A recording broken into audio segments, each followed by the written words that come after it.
Yo, yo, yo, yo. I see y'all. I see y'all. We're not doing an intro today. We are not doing an intro today. Yo, yo. Out of nowhere live, ain't it? Y'all see me? I can't stand Exhibit Alex.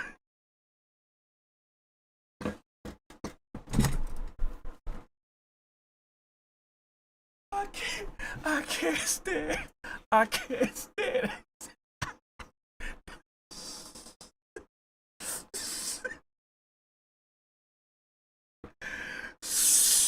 We outside, but we using our inside voice. We inside. A wandering memory. I appreciate you. We inside.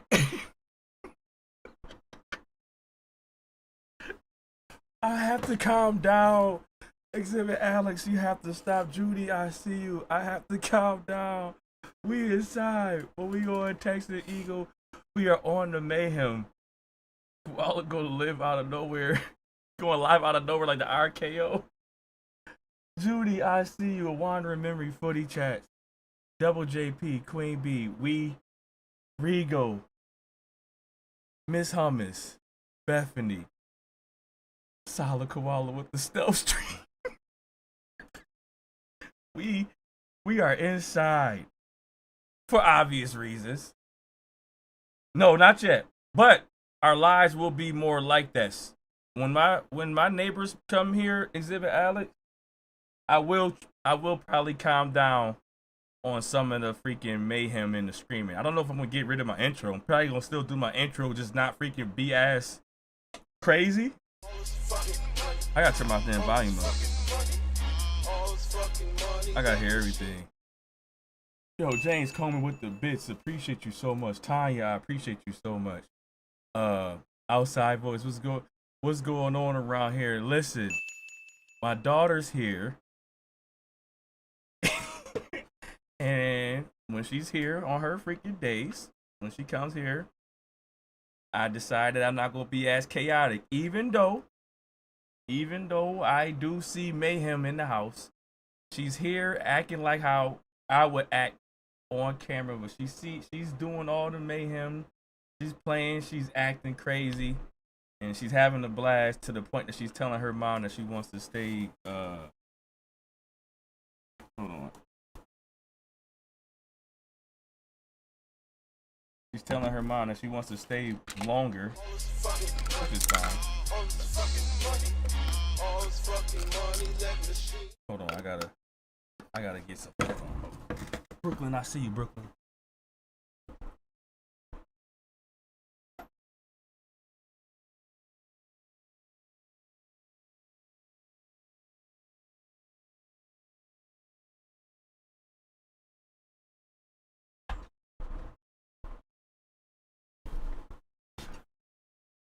James Coleman, sassy, I see you. I love that for you. Yeah, she want to stay longer, so we'll see how long she's staying this week. You know, she's having fun with all the kids. But since it's happened, since she's having a good time, I'm like, I might as well not try to scare her off. So I'm up there just fucking making sure that I use my inside voice while we outside. You need to soundproof your room. I do, but how do I soundproof the floor? I'm gonna just have to move, but let me know what's the way to soundproof the floor. What's the word? OTG? School, damn it, we already right. Damn, you already started. What time is it? August 18th?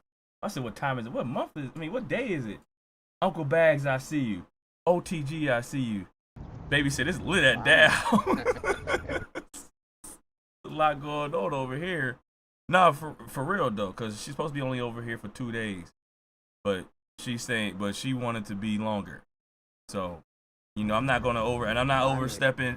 I'm not overstepping no boundaries. Whatever the mother allows, but the mother be texting me saying she want to stay longer, and you know, it is what it is. I said, all right, bet. You know what I mean? We gonna see what happens, but I ain't gonna be the one to freak her out.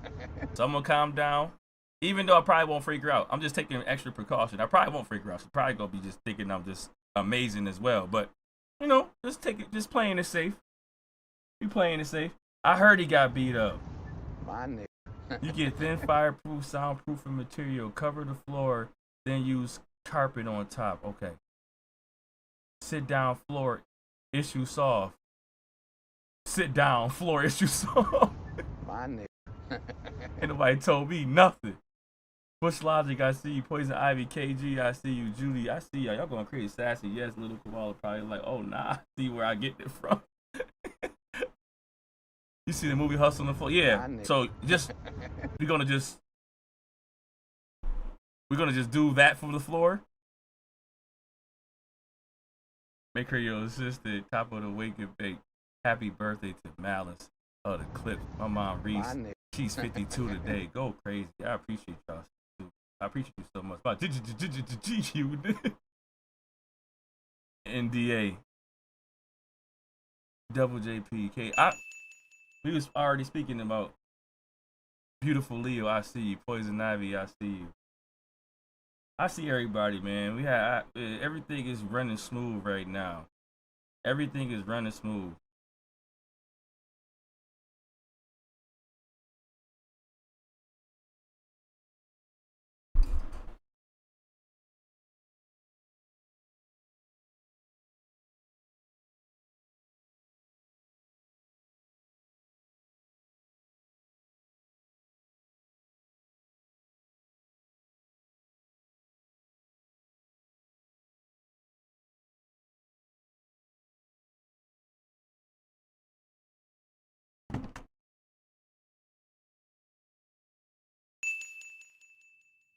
Queen B, I see you. Reach before the win. I see you. I see y'all. I appreciate y'all so much. Mr. Stacy, I see y'all. Where's Coco? Right, where is Coco at? Where's she been at? I know she probably is. I know she probably is. I'm gonna just calm down. But this is not for her now. Now, when the neighbors come, all right, what's gonna happen when the neighbors come? So we can't move. Tell me, I want to know something real quick before I decide to thank you for the bits. Before I decide to move, I've been here for like 9 years, and we never was late on one payment. We was never late on one payment.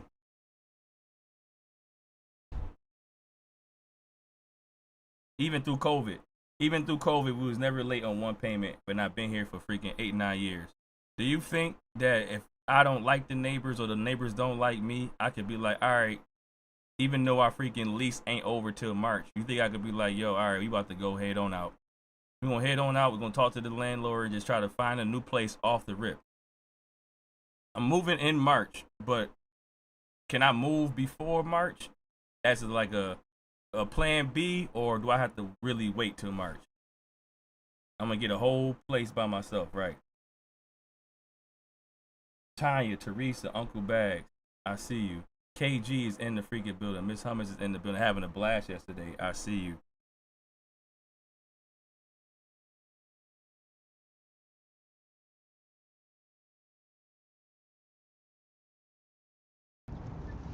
My nigga. It doesn't hurt to ask. Nope, they ain't having it. All right, so they gonna so you can make them move. I can make them move. Queen Bee said I can make them move. Have you renewed your lease each time? Yeah, it's a yearly lease where we renew each time. Hell no, I have to move because of the kids, Brooklyn. I have to move because of the kids. You moving without the kids? No, I have to move because of them.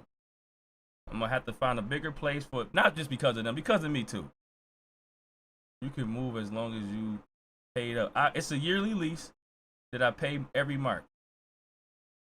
Not yearly lease, but well, it's a yearly lease, yes, but I pay monthly all the way up till March. Every time we renew it, every March, every year for like the past 8-9 years. If you've been there for 9 years and size one lease, then okay, hold on, she retracted. They say he was dancing. Yeah, I heard it was some craziness. James, I see you. If you find someone to move in, they shouldn't have a problem. I gotta find someone. You said I'm getting a place all to myself. Yeah, hell yeah, all to myself. I'm gonna get all to myself that I gotta come along with. Yep, this whole family, this whole household is all to me. All to myself as in no neighbors, like no downstairs neighbors. All to myself as in no downstairs neighbors. When is the last time you signed the lease? Do I want to say September? Maybe September? Paid up to March, but that makes no sense. What happened? No, I heard normally there's a way to break your lease, maybe pay a month as a penalty. I don't like that way. I don't like that way. I'm about to pay all of my. I'm gonna pay all of my. I'm gonna pay. I'm gonna get a place for, the family, and we're gonna be to ourselves where we don't have to deal with no downstairs neighbors. Him downstairs. Oh my God, Static Shot with the 100 bits. I appreciate you so much. Rizzo, I see you. Vina, I see you. Static Shot. I was just trying to figure out if I had to. There was a way to finesse something during the end. Hey, you've been freaking loyal to us for 8 years. We'll let you freaking leave early. I didn't hear you, but.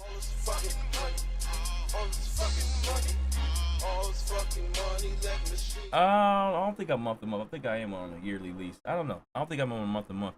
For you to move to Bel Air, Fresh Prince from the upstate. You've never been. No, it's been happening before. We tried to leave. Like 2 years ago, and it didn't end up as how it's planned. The landlord love us. Put it like this: the landlord she call us our best tenants. So I'm out there trying to be like, hey, if we your best tenants, then give us one of the freaking family homes. If you feel like we your best tenants, you got a family home ready for us, let us have one of those. If you don't have a family home, I appreciate you. I apologize that we have to go. Family's too big. Teenagers and kids are getting too big. Family getting too big. Everybody getting too older. I'm too loud. I know I'm not the freaking best neighbor to be with. And I know when we get a new set of neighbors, they're not gonna be as freaking easy to work with the old neighbors we had. So it's like, all right, I understand that I'm loud and crazy, and I understand my kids loud and crazy, and they're getting older, they need more space. Hey, do you got a bigger place? If you don't got a bigger place, then we're gonna move. And I actually can move right now. That's what I'm saying. I can move right now, but I'm, like I can't break the lease right now. So I have to wait till freaking March, and I gotta deal with neighbors. Usually they don't mind if someone else moves in. I ain't finding nobody. And this is God honest. Freaking put on my kids, put on anybody truth. We ain't been late one time since we've been here. Not even through COVID. We asked them on when COVID hit and they was telling us that we can't work.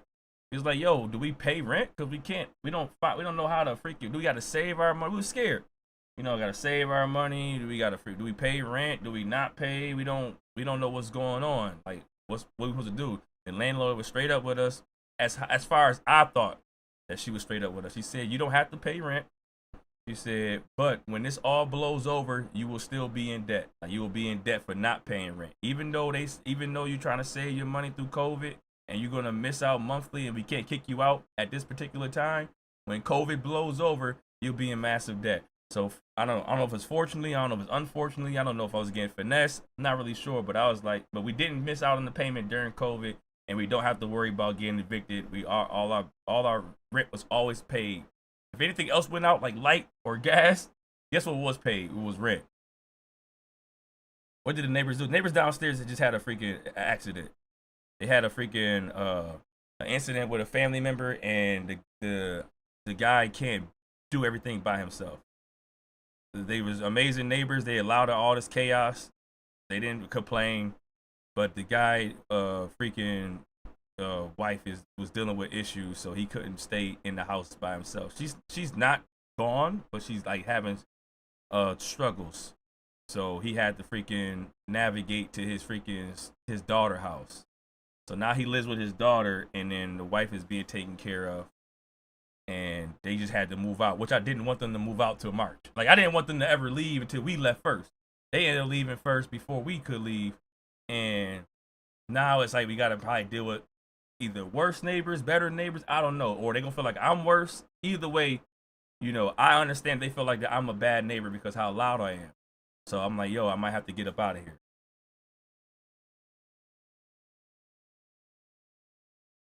Yeah, we didn't play that game either for sure. Yep.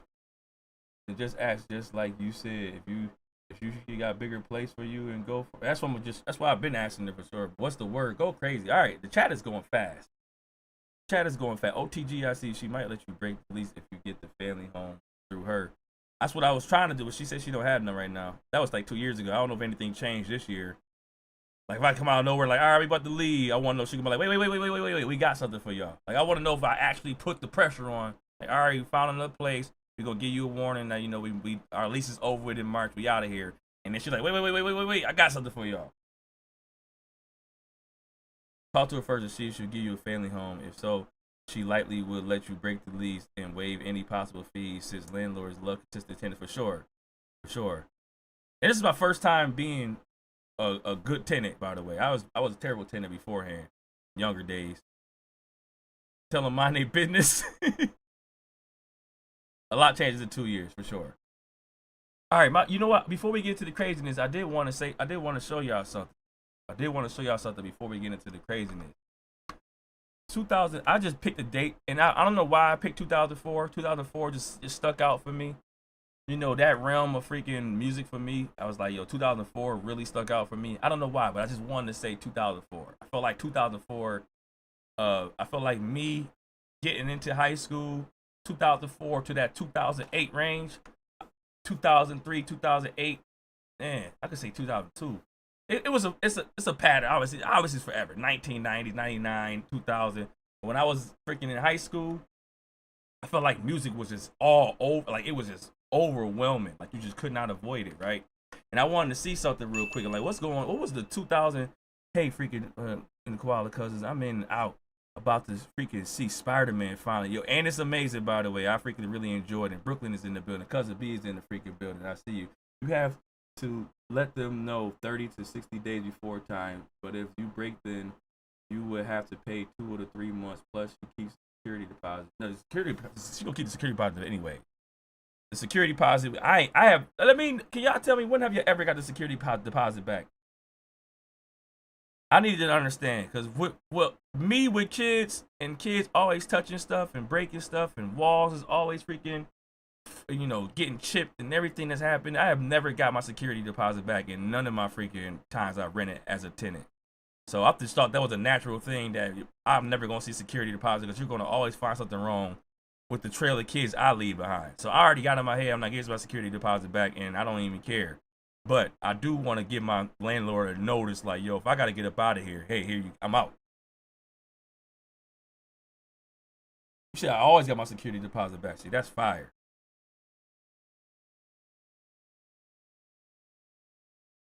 I usually get part of it because landlords I always get mine back with an interest. Go crazy. Y'all keep your house freaking spick and span.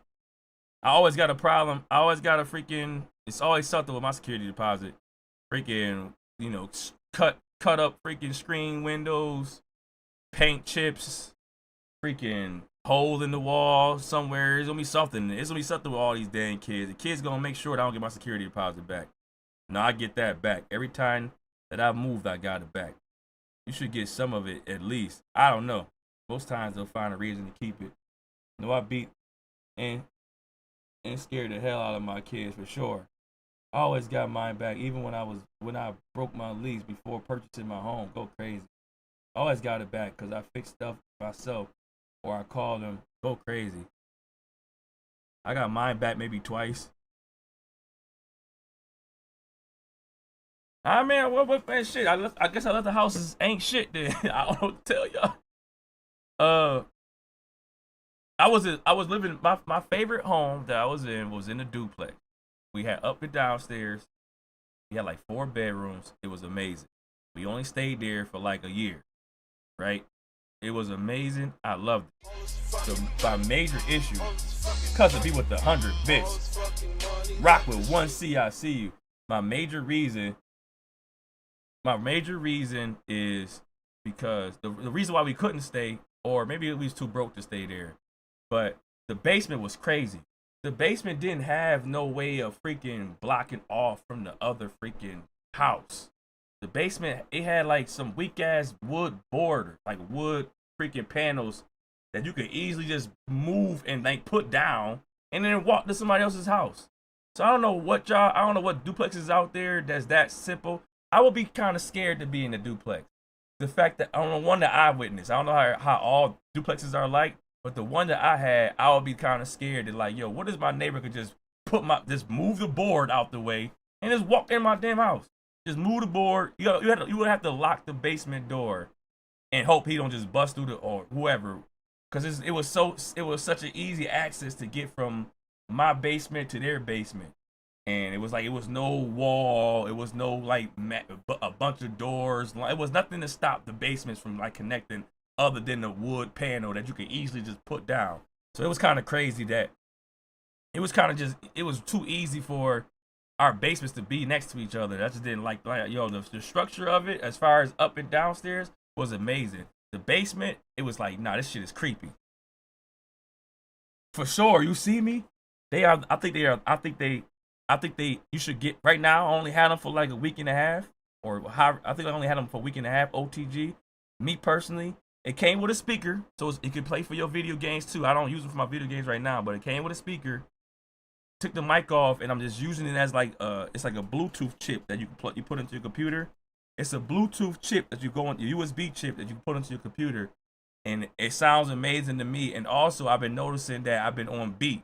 I've been noticing that my previous lives that I've been on beat with the words, with Cousin B's intro. I've been on beat with the words, and I've been on beat with the, usually I'm a little bit delayed with Bluetooth speakers. I'm a little delayed because the Bluetooth speakers is actually, there was no USB port. It was just Bluetooth to computer. But the USB port making the Bluetooth speakers, I'm not delayed, it seems like. Side by side, one story. Will, now you're older, I'll write you an email next time you have problems. Oh, basement never been in one. In Florida don't have freaking basements. Damn. Miss K, I wanted to figure our duplexes are side to side, one story. I wanted to say I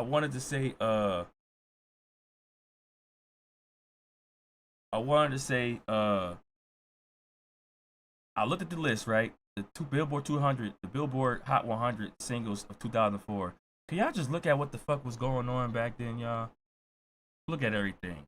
Usher, Alicia Keys, Outkast, Mario, freaking Outkast, Sierra, Terror Squad, freaking Remy Ma, Jaquan, Usher, Juvenile, P.D. Pablo, Twista, Kanye West, Jamie Foxx, freaking Beyonce, Lil Flip, Jay-Z, freaking Usher, Alicia Keys, Chingy, Beyonce, Alicia Keys, Nelly, Twista, Cassidy, this guy, freaking Alicia Keys, Maroon 5, freaking Ludacris, Kanye West, Akon, Styles P, Ludacris, Kanye West, freaking Ying Yang Twins, freaking Houston, Chingy, Nate Dogg, Lloyd Banks, Outkast, freaking Destiny Child, Sean Paul, Kanye West, Jadakiss, Lil Flip, LL Cool J, Young Bloods, Beyonce, Lil Jon, Ying Yang Twins, Snoop Dogg, Pharrell,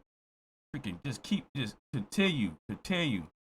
continue, freaking Nick Cannon, Lloyd, Ashanti, G-Unit, freaking Jay-Z, freaking Black Eyed Peas, Nelly, Eminem. I just want to know, you know how they say, I get how the people say, yo, the Billboard don't matter when it comes to hip hop. Billboard don't matter. And I get it. I understand it. I understand when people say, yo, let's not be infatuated with the numbers because, hip hop is not in the bad space because it don't hit the Billboard. I will say this. It was a lot easier to freaking find your favorite artist that just so happened to be on the Billboard. Your music back then, even though if you want to say, yo, you know what, just because music right now don't hit the Billboard as far as hip hop, you have to go search. You have to go. Just got to do a little bit more homework to get to the beautiful music. You have to do a little more homework now to get to the beautiful music that does not hit the Billboard. Whereas back then, that artist more than likely was already on the Billboard. Where at, you don't have to search as much. You didn't have to go far to search. I feel like right now we in a space we got to go a little bit further to search for those beautiful artists. Whereas back then they was just all over. Reggie, I see you. It was just all over. Do you see all the names I just said? I done said a whole bunch of names from just 2004 alone. And nobody was freaking safe. Nobody was freaking. It was just flooded with so many people from saying from Chingy, Nelly, freaking Outkast, Jay-Z, freaking Styles P, Terror Squad, and Ludacris. It was just flooded with just plenty. You be like, damn, how can I get on the as a hip hop artist? It was the reason why you didn't get on it is because it got flooded with too many other hip hop artists. Like it was like actually hard to get on the Billboard because the hip hop was just destroying everything. As a pop artist, as a country artist, I would feel like, damn, it's hard as hell for me to get on here. That's what it was back then. Back then, it was hard for country and pop and rock to get on the Billboard more than it was hip hop and R&B. That's what it was. And I'm looking, and I'm like, yo, do you see the freaking, though? I get it. Let's not say the Billboard, the numbers don't matter. If you don't get the Billboard, it does not mean you don't make good music. I completely understand that. I'm just saying, it just so happened back then, the people that made good music also hit the Billboard. That way you didn't have to go searching far. You didn't have to go searching too far to find out what your favorite artist is or an underground artist. These guys was just hip hop and R&B was just taking over. So at some point in time, we did, in my opinion, move. It felt like we moving the goalposts to try to advocate for the fact that none of our people, nobody's on here. Do you?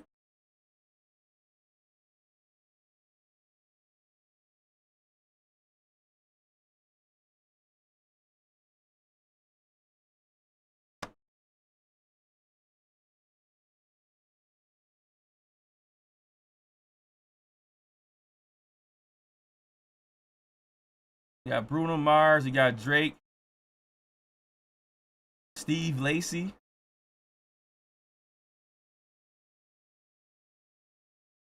Lil Baby, Young Miami, Drake, Beyonce, Mac Miller and Ty Dolla,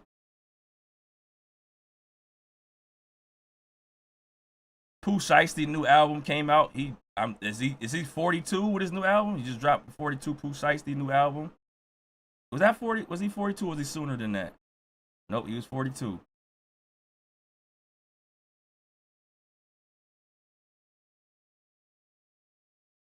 I don't know if Shabuzi count.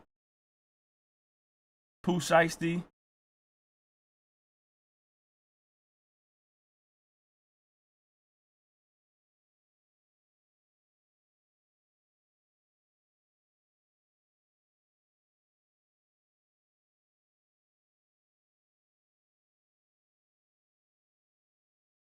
Pooh Shiesty. Drake. Am I tripping? I'm not tripping, right? I'm reading everything. I don't know if this guy right here, maybe he's somebody that F3 me, maybe.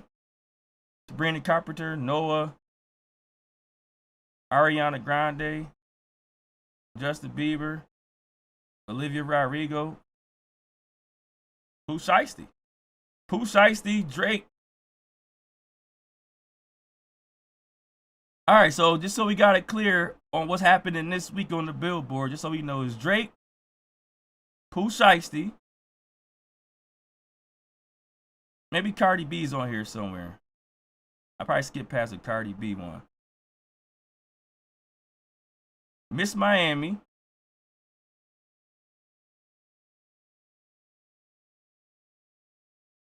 Cardi B, there you go. I knew Cardi B probably was on there.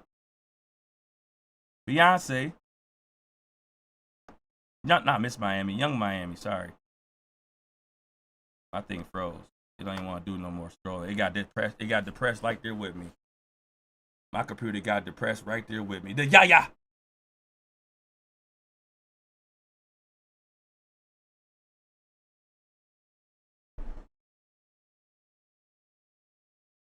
I just want to say that even I guess I don't know if numbers didn't matter back then.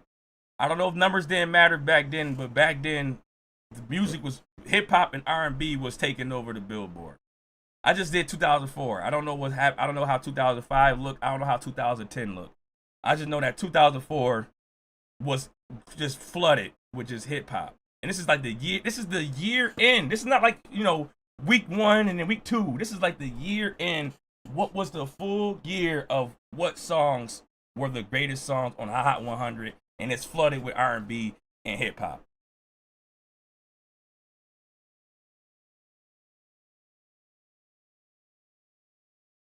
There you go. Okay, the chart is not a priority. I get it. I like that one because back then, even though we can say the chart don't matter, we kind of took over it. We took over the chart. So I'm pretty sure 2004 it probably mattered to us. It's like it's not the priority now because we gotta do a little more digging. We gotta do a little more searching to find the beautiful. Like I said, sticking up for Miss Hummus, Wale. I don't know how long his album is, but you know, Wale's not on here.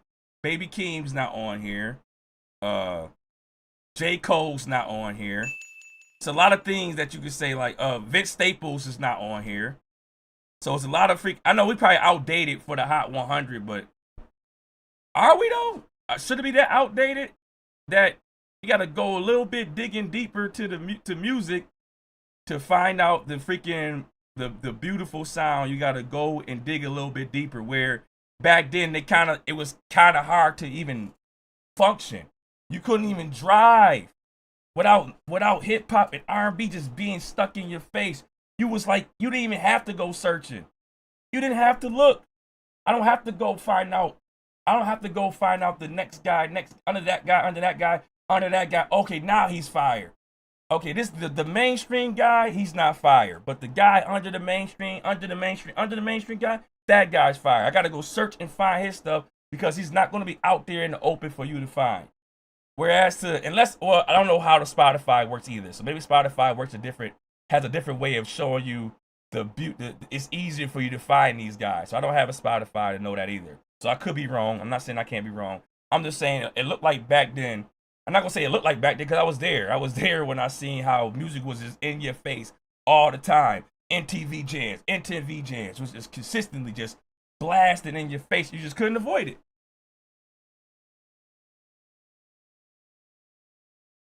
Nobody listens to the radio anymore, right? It was just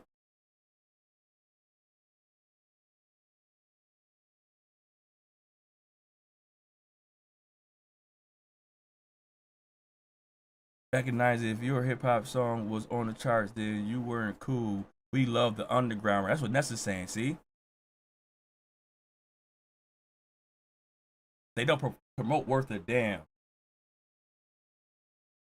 Even though if it wasn't hip hop, you saying that? So all these guys in the 2000s right now, everybody that flooded this, these aren't the cool people.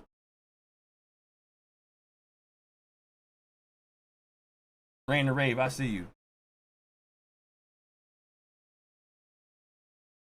It kind of felt like hip hop was taking over where the chart didn't have a choice. Rain the Rave, thank you so much. It kind of feel like when now you see people that try to justify AI or they get in front of the freaking mic and they be like, yeah, I'm a rubber band. I don't know what the dude said, but it was weird. I'm a rubber band. And then it's like, okay, we see the motion y'all putting music at. Things change in the 2000s. Got you. I got you, Nessa. All right, now I'm here. I'm here with you now. All right, back to the freaking media mayhem, y'all. I see you, Nessa. I see you. I posted a link in the Discord a couple of days ago on the top hip hop songs played for the last 25 or 30 years. What happened? What it look like? Ain't no CD man at the liquor store. Or local strip. They gonna have to use. I'm assuming they use Spotify. Right. That's what I say. Because it'd be like the chart. It's like, damn. What can I do? I got no choice. If you're gonna freaking smash Usher and Alicia Keys and the Yin Yang Twins and freaking Eminem and Jay-Z and Ludacris and freaking it was what? Who else? Petey Pablo, and if you're gonna slam all this in my face, then we got no choice but to say, all right, yeah, y'all take it over. My bad. Why we can't put freaking pop in here right now. We can't put country in here right now. It's too much. There's too many deities in this space that actually they either made really good music or worked hard on their craft, whereas now everybody's just too lazy. And I'm not trying to take away from the fact that you can't make a good song. You probably make a good song, but you can't promote it to the way it gets promoted back then. Maybe you feel like made a good song. I put it on Spotify. I did my due diligence. Let the world see it or don't see it. Maybe that's how y'all operate now. Again, I don't know. I don't have Spotify, but maybe the way to operate right now is to say, hey, I did my song, put it on Spotify or Apple Music, and then let everybody just take it from there. I don't know. No mixtapes. That's another thing, right? We don't have the mixtapes no more. The label teams and marketing was on point. When I was coming up and now, we never cared about that stuff, nor did we understand how any of that stuff worked. We just listened to music that we learned about either from radio, and that's why, yeah, it will be in your face. Radio, MTV Jams, freaking BET. It will be in your face. I guess when we stop watching TV and start listening to the radio, that's when it's been harder for artists to get noticed because everybody's just not going to just keep on going to Spotify. Everybody that's going to be everybody that's in their 30s, 40s, and 50s, I'm assuming, I could be wrong, ain't going to keep on going to Spotify to find your artist, right? If I can't, I got to see I want to hear it on the radio, I want to see it on TV. If there is no way for y'all to show me that on the radio and the TV, I am not freaking going out my way to get the CD to buy it or listen or something like that. And then if I'm in my 40s or 50s, if I don't have Spotify right now, so it's like I'm not going to go out my way to get a Spotify to try to find out if this artist coming out with the best song. I don't know. Maybe I don't know.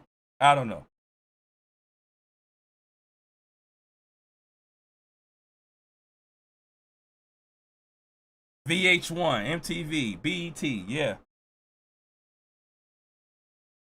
My bad.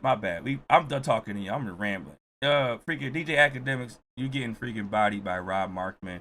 It's been a media mayhem. Shout out Read My Soul. I saw the freaking craziness happening, and I was going to talk about it. I didn't get around to it today. I was gonna have to wait till tomorrow to get around to it, but I could force it right now, right? I'll force it right now.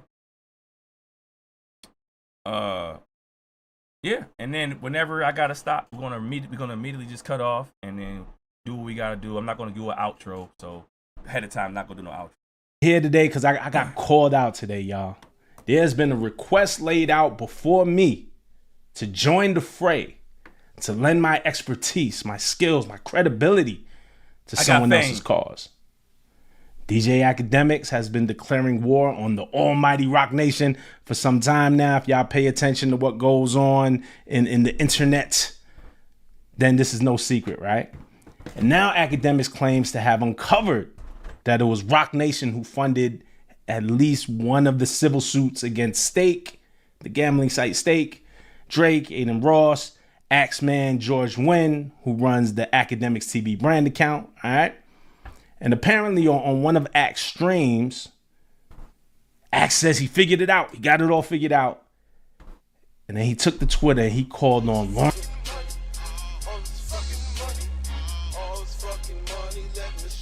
Yeah, because when Read My Soul started listening to this one, I immediately didn't want to hear it. I wanted to hear it without freaking hearing it first on Read My Soul. But he's already putting me on what's going on with Rob. I saw him talk about DJ Akademiks, but I ain't gonna lie to y'all.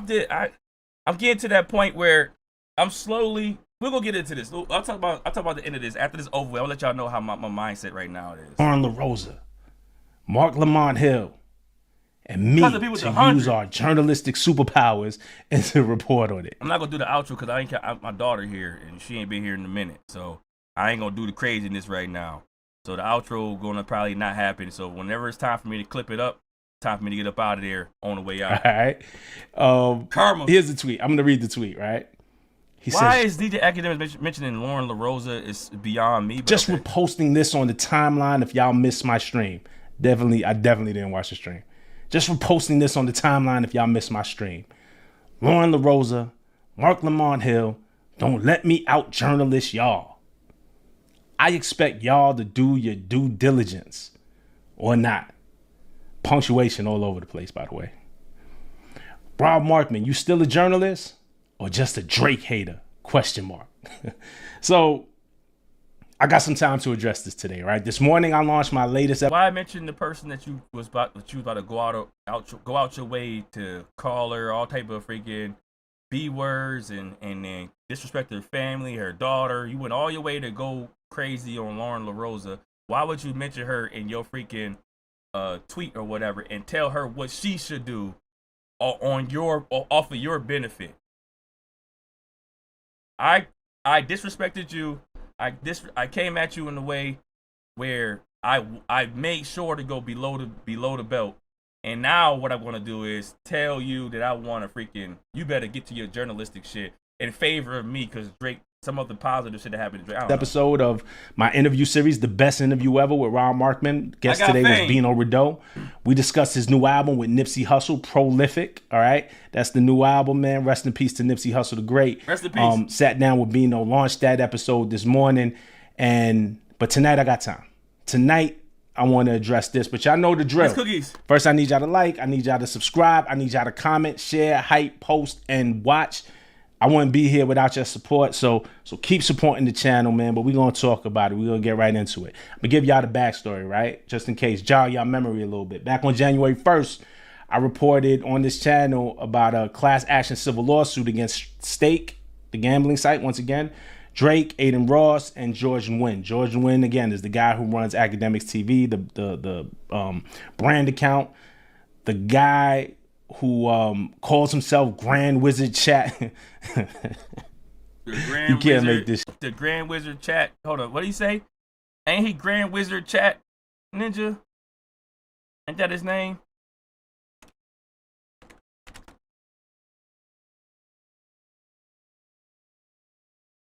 Where can we find this man?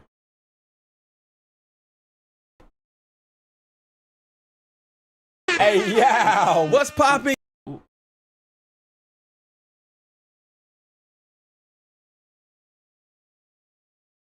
This is Grand Wizard Chat Ninja. That's him.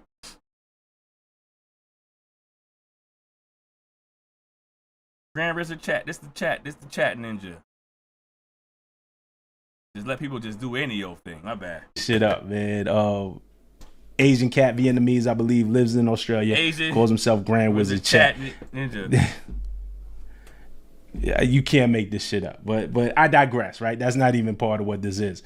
The lawsuit accused the lawsuit accused Stake of operating illegally, but also accused Drake, Aiden, Ross, and George of promoting the site, exposing them to gambling addiction. They accused that the trio was illegally moving money through Stake to bot streams for Drake on Spotify.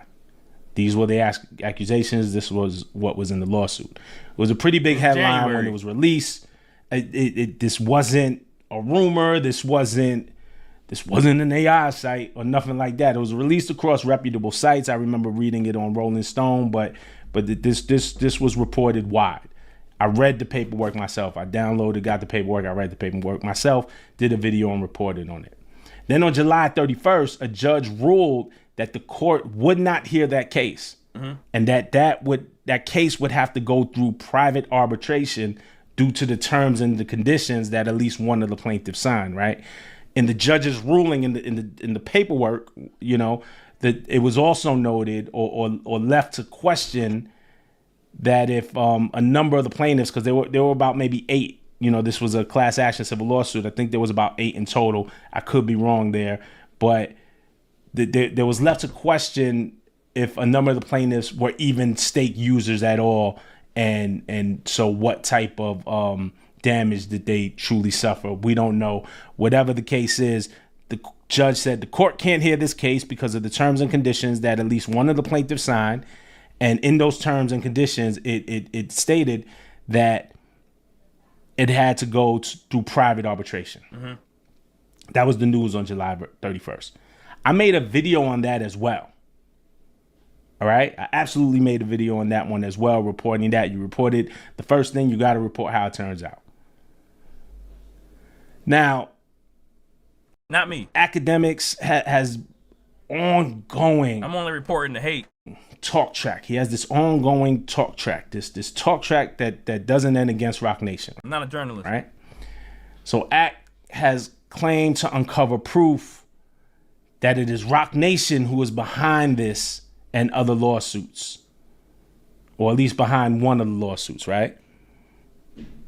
Akademiks, hip-hop's shining beacon of truth. Damn. Justice. Damn. Tiptoe Joe, I see you. Tiptoe Joe, I see you. Appreciate you so much. And fairness shining has come forth to you all beacon of proof, truth right? And fairness. And now he's calling on hip-hop journalists. Again, Lauren LaRosa, the amazing Lauren LaRosa. The tenured Mark Lamont Hill. And myself to validate his findings. Damn. The guy who takes money from record labels to shape narratives. I'm not making that up. He told you he was paid $30,000 from Lil Baby's team to just chill on the album. No, hell no. I don't believe that. I don't believe that.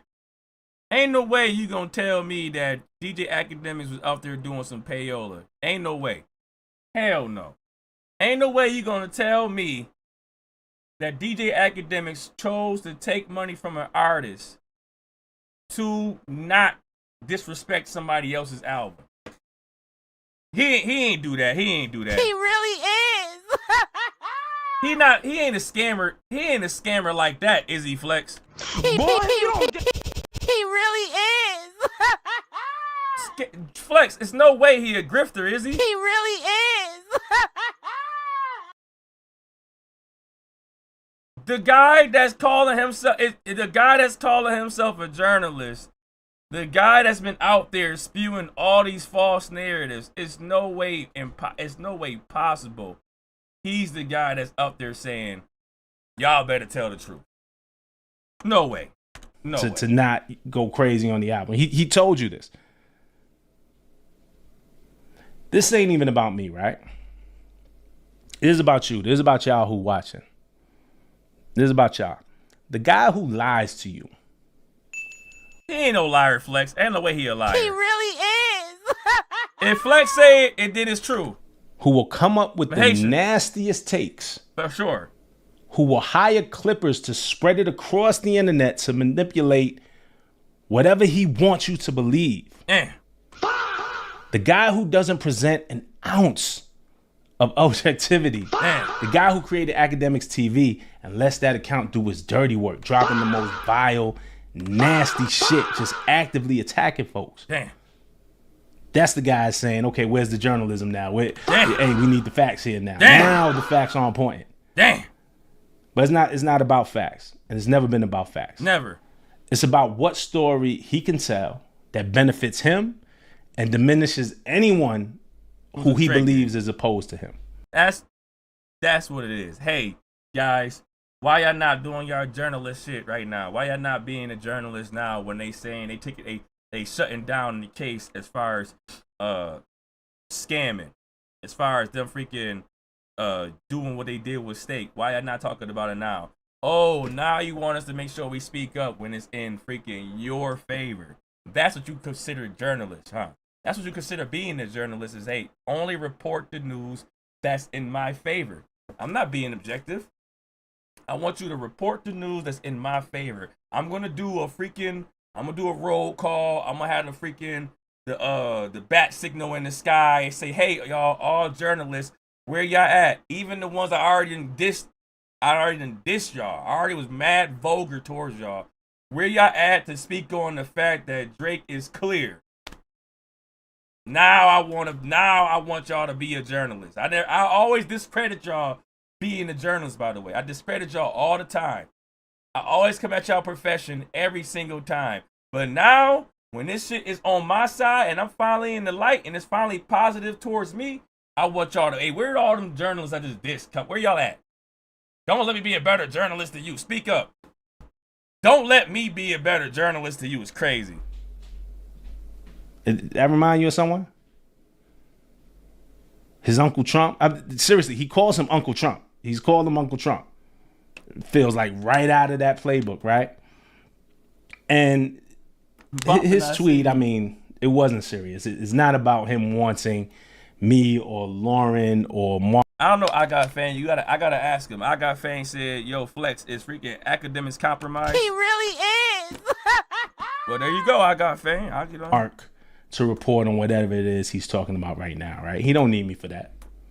He don't need Lauren for that. He don't need Mark for that. He has a bunch of clippers that he pays to do that. These days, the game isn't about the truth. Damn. Sadly. Damn. It's about if you can get the internet. And when I say the internet, if it ain't real people, then it's bots. But the internet in total, because they say 50% of internet activity is botted anyway. Damn. I'm assuming that that's fact, by the way. I'm assuming what he's saying, 50% of the internet is botted activity. I'm going to already assume as Mark being the, not Mark, I said Mark. Well, Markman, but Rob being the journalist, I'm going to assume that that's fact. 50% of the internet is bots. The game is if you could get the internet to repeat your... Rego want to know, did Akademiks just get flamed by Jeremy Heck? He really is. bullshit long enough till it becomes it's fact, the truth, till it appears to be the truth. It is. That's really the name of the game. It's him saying, look at how much of a victim I am. Rock Nation is out to get me, y'all. Dang. Little old me who never bothers anybody. Rock Nation is out to get me. Look at how much of a victim Drake is. Rock Nation is out to get him, y'all. Damn. And shit. We gonna see what the truth is. The truth always comes to light. The truth always comes to light. But I'm gonna wait and see if there's some more trustworthy sources. Forgive me. I'm interested in the truth. I want to know what the truth is. But forgive me. I am going to wait for some more trustworthy sources. That's just me. Y'all can do what y'all want to do, right? Y'all see it though. I'm not telling you nothing that you don't know. And again, I'm talking to y'all who watch this.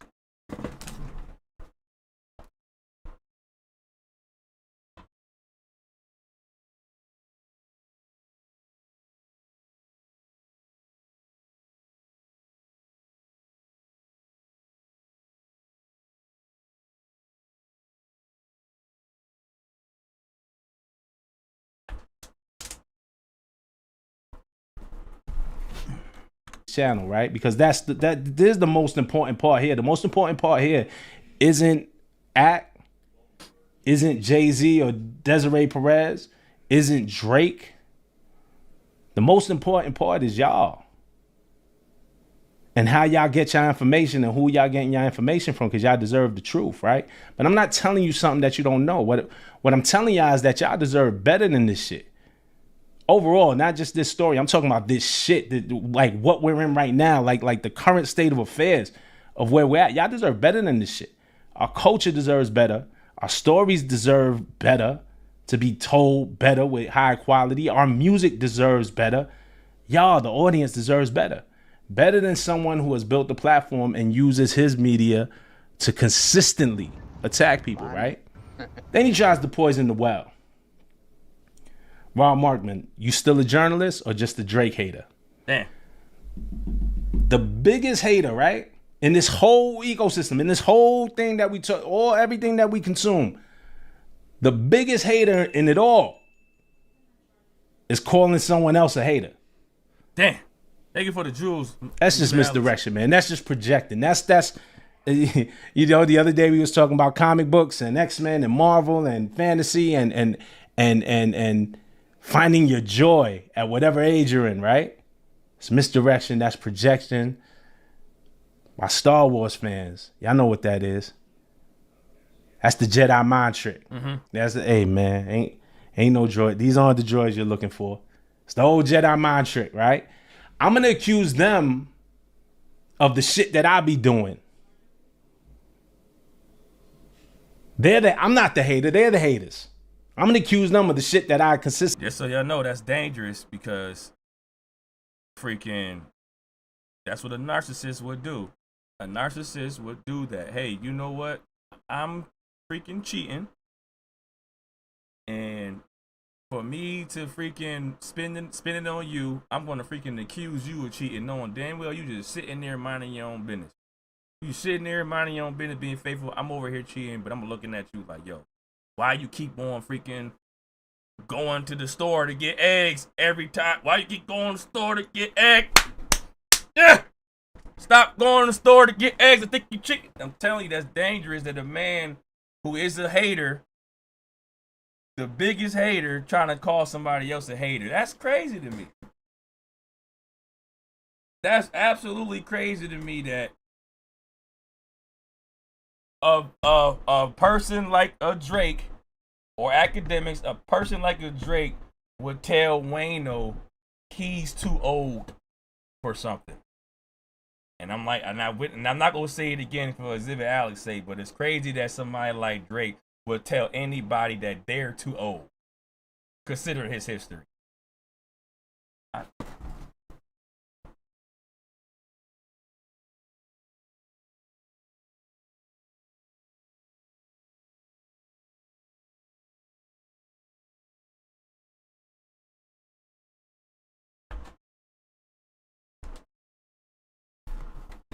That's crazy. That's crazy. Koala live, y'all. He really is. Consistently be doing. That's just the guilt. They accuse you of what you be doing. You want some more nerd shit, man? Shout out Warriors, classic film. It wasn't us, it was them, the Warriors. It's misdirection. It's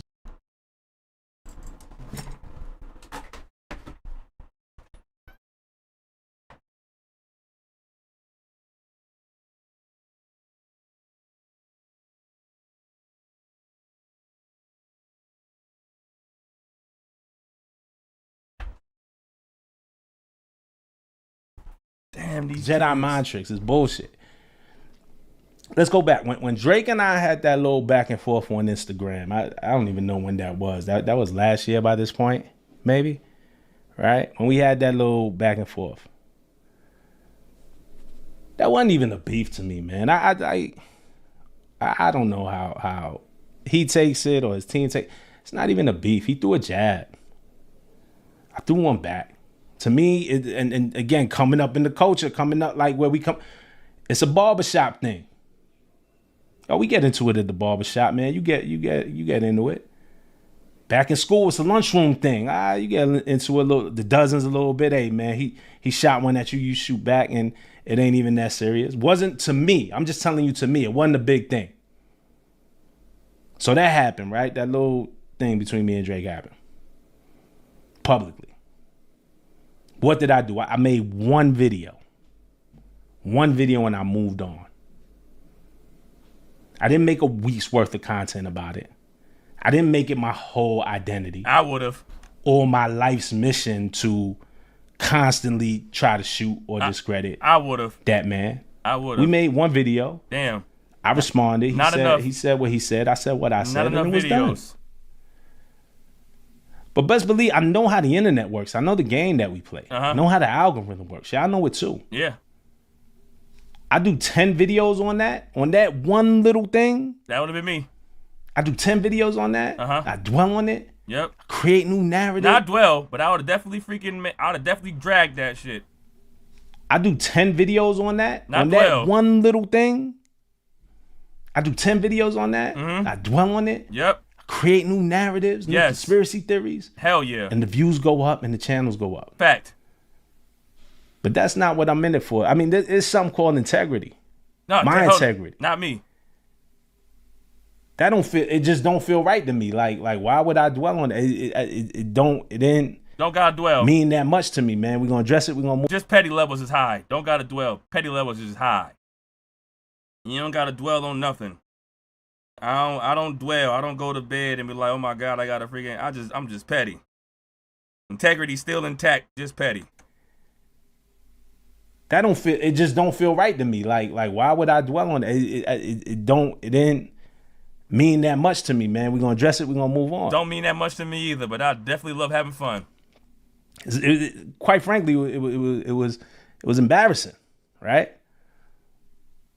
So it's my integrity. My integrity is worth more than to, oh man, I'm gonna milk this for what it's worth. You keep your integrity still intact by milking it. Your integrity could have still been fine while milking it and giving out massive amount of content and then still doing what you gotta do. But I digress. Some of these other guys out here, they'd have made t-shirts, they would have made merch, they would have, like, let's be real, y'all see it. I couldn't do that. I could have. And it's my integrity. It definitely starts with how I feel about myself and my legacy and my career and what I want to be remembered for. And it's also my respect for y'all who watch the channel, who I see outside when I'm in the street, anywhere, man. Sometimes it's at the car wash. Like sometimes it's at a concert. Sometimes it's at a restaurant. Sometimes I'm out with my family. Sometimes who come up to me and be like, yo, dog, I watch the channel. Yo, I love what you do. Yo, I respect what you do.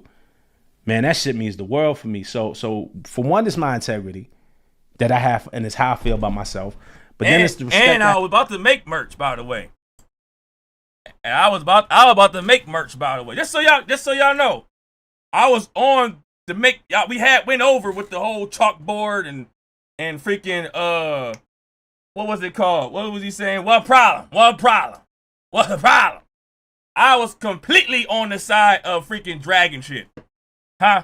I was completely on the side of just dragging shit. Integrity still intact. Still move solid. Still freaking support my content creators. Still freaking, be a stand-up person.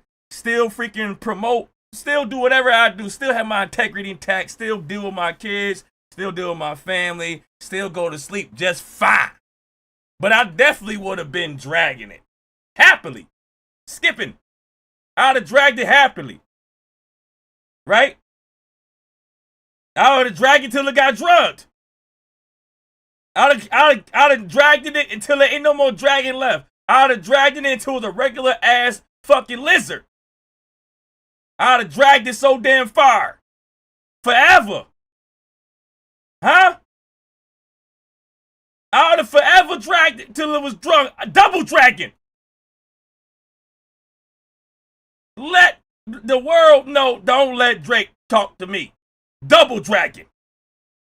Huh? I would have been dragging it all. I'd have been Mushu. I would have been dragging it from Mulan and back. I would have dragged it to the Omega Man. I would have been dragging it that far. Red dragon.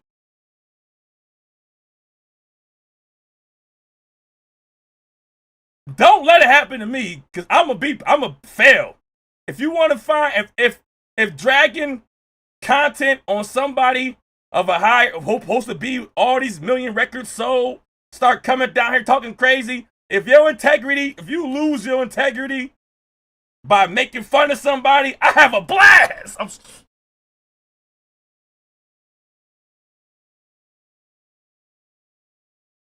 I have for y'all. The last dragon. Audience, y'all who got me here, with every click, with every comment, with every share, with every time you tap your man and be like, yo, man, I like what Rob is doing. Check it out. It's funny when Iceman came out, leading up to the release of Iceman. I would have dragged it to Indawasha. I would have dragged it Indawasha. Let me freaking pin the P.O. box. I gotta freaking calm myself down. Oh my, imagine dragging the last Dragon Ball. It would have been Dragon Ball. Dragon. Ball. Oh my God, it would have been freaking red eyes, black dragon, blue eyes, white dragon. Dragon Ball Z, last dragon, double dragon. Plus, we talked. It's a huge hip hop release. Why wouldn't we talk about it? The same way we talked about the Fall Off. The same way we talked about GNX. Drag Nation. 3 biggest releases in the last couple of years. You know what I'm saying? But shit, Tyler drops. We talk about Tyler, man. I did a video on YG. Like, you know what I'm saying? JID dropped something. I'll do a video on that. Like it's just like, man, we love the music. Man, we did all that too. We did all that too. We didn't. I don't know about JID new drop, but we talked about JID when his album hit. We did JID. We did J. Cole. we didn't do Drake. I mean, we kind of did. We did do the Fall. We did do the Iceman album. If y'all saw the live, we did the Iceman album. We was able to talk about a lot of things. We was able to talk about a lot of things while keeping our integrity intact while dragging. You can multitask. I wholeheartedly believe that you can multitask. Miss BJ, I see you. You are the last dragon. Imposes the power of the drag. I wholeheartedly believe you can multitask. You can talk about everything that's happening while dragging some shit. Like in the midst of it. You know, maybe you got to drop an extra video. Maybe let's say you got 10 days of dragging. Let's say you got 10 days of dragging. You drop a video every day of you dragging somebody. You can drop another video that's not dragging. You can drop another video about J. Cole while dragging Drake. Then day 2, drop another video dragging Drake, and then another one about Jid. Day 3, drag Drake again. Another video about the clips. Day 4, drag again. Another video about YG. Day 5, and you can continue to multitask. You can drag. You can freaking. You can freaking drag with dedication. You can still keep on doing what you gotta do while dragging. Ain't nothing wrong with a little bit of dragging, especially if you took your time out to freaking, talk to me any type of way. Ain't nothing wrong with being petty and also continuing to be consistent on your platform and talk about other things. But I digress. I'm not a music executive, so I understand they probably have a different mindset. I would have been dragging. We're going to talk about the music. But it's funny, when Iceman came out, like leading up to Iceman, Ak was saying, and this was the talk track that was being repeated because they tried to shame you out of it. Ak was saying that certain media shouldn't even speak on Drake. Shouldn't speak, you hate him, you shouldn't even speak on him. And the only reason we speak on Drake is for clicks and we eat off Drake, etc., etc., etc., etc. It's no secret. It's no secret.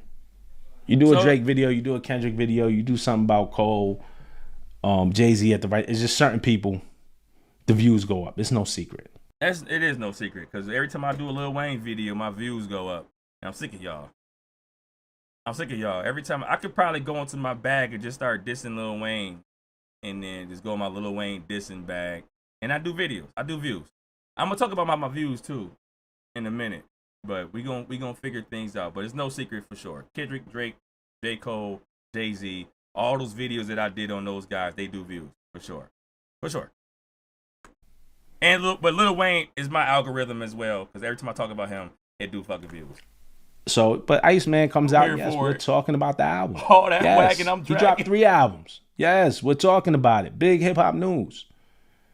But they try to shame you. Hey man, y'all just see the problem with people like Rob who tries to play the middle is they don't really stand on nothing. At some point you gotta pick a side. Dang.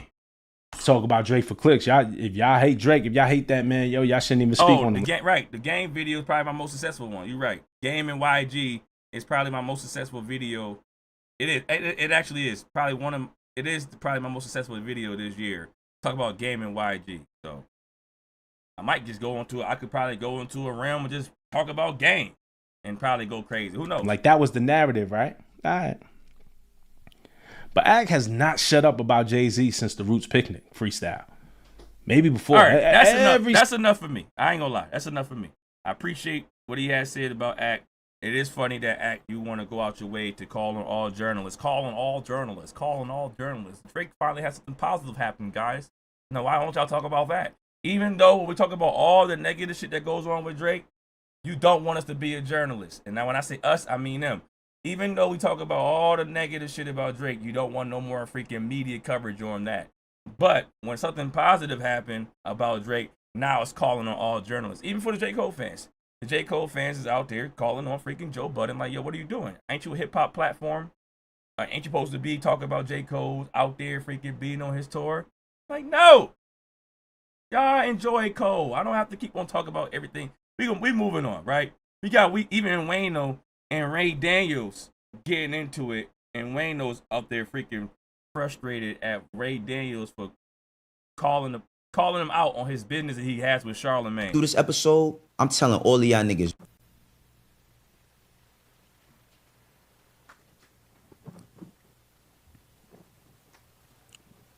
If you give niggas enough time, they'll show you exactly who they are. And I freaking also, yeah, Cat Williams, they should have been packed out Act. Act is a plant. Let's be clear. Act is a plant. Flacco, you are also a plant. My Flacco video will be dropping. I gotta sneeze.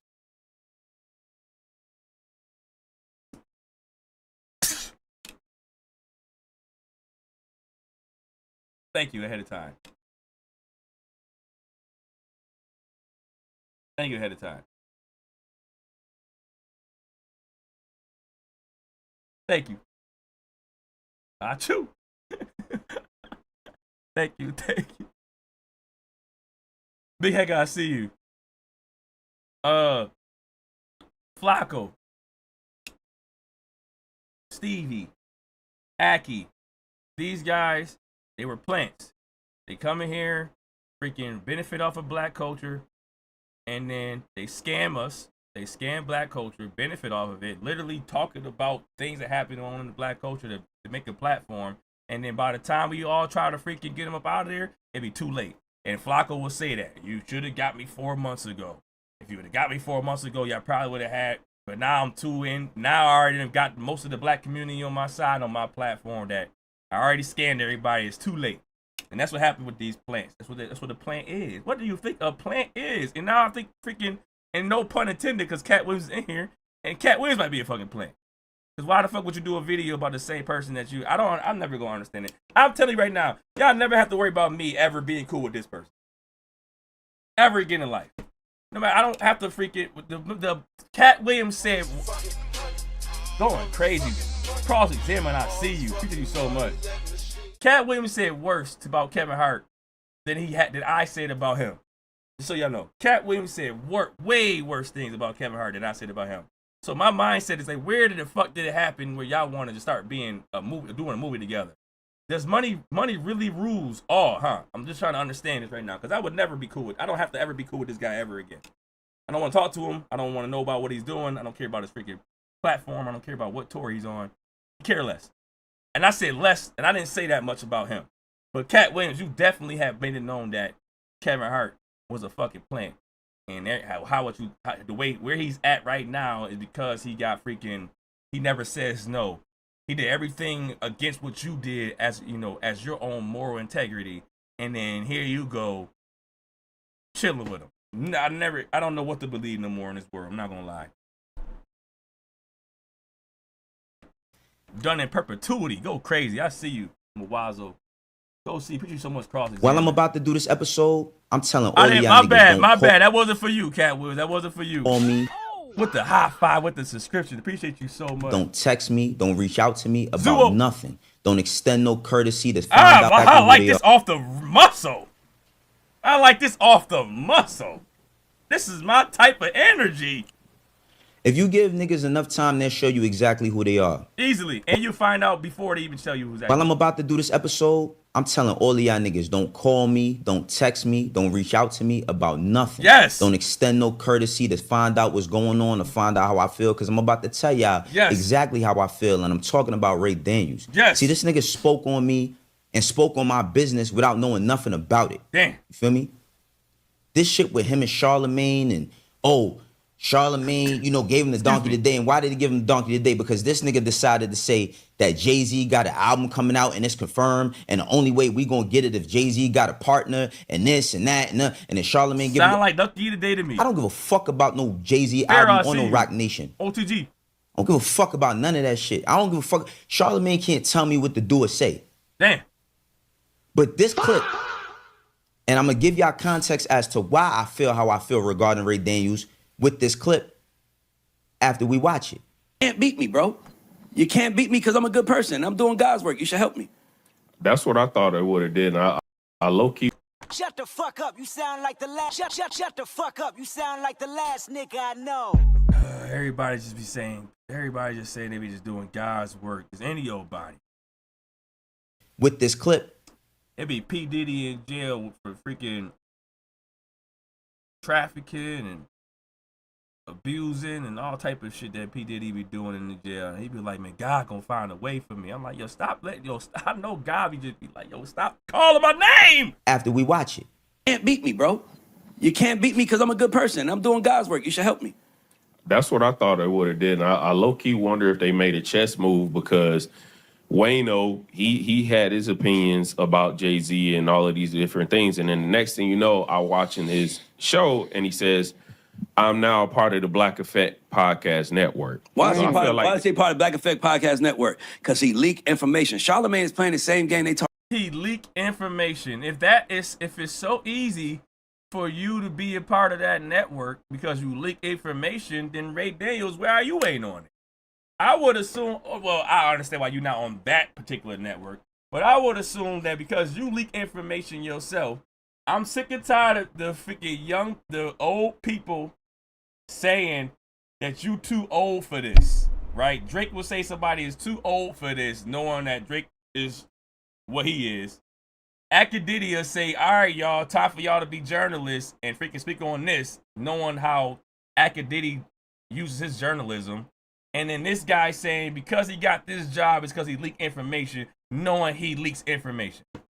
So it's either two things. You freaking leaking information and nobody give a fuck, or you leaking information and it's just not good. It's just not freaking viable. The information you leak is freaking severely false that another freaking platform don't want to put you on their freaking stage because the information you leak be false. So it's either those two things. Either when you leak information, nobody give a fuck, or the information you leak be false anyway, so it doesn't even matter. Because if you're going off of your freaking logic, then you should be out here having these bigger jobs. Ray Daniels. I got double XL Drake on my shit too, by the way, Ray. Taught him how to play. says, I'm now a part of the Black Effect Podcast Network. Why is So he I part, feel why is he part of Black Effect Podcast Network? Because They just like day 26 in 2000. Right? Rigo. he leaked information. Charlamagne is playing the same game they taught him how to play. Mm-hmm. That's the game you play. Dog, let me tell y'all something. This is my camera. Let me give y'all some game. People in the entertainment industry are not going to pay you because you're their friend. They're not going to pay you because they like you. They're not going to pay you because you're talented. They're going to pay you because they are afraid of you. Mm-hmm. People only pay people in my business that they are afraid of. And afraid doesn't mean bad. It doesn't mean I'm afraid Don P's gonna hurt me. It just means I'm afraid he's gonna take off without me. Mm-hmm. So let me get this dude $2 million because if he takes off without me, so that's the world we come from. They don't pay you because they love you. So nobody's afraid of Ray Daniels. You're right, Shy. I thought I was gonna keep going. My freaking allergies started right now. You're right.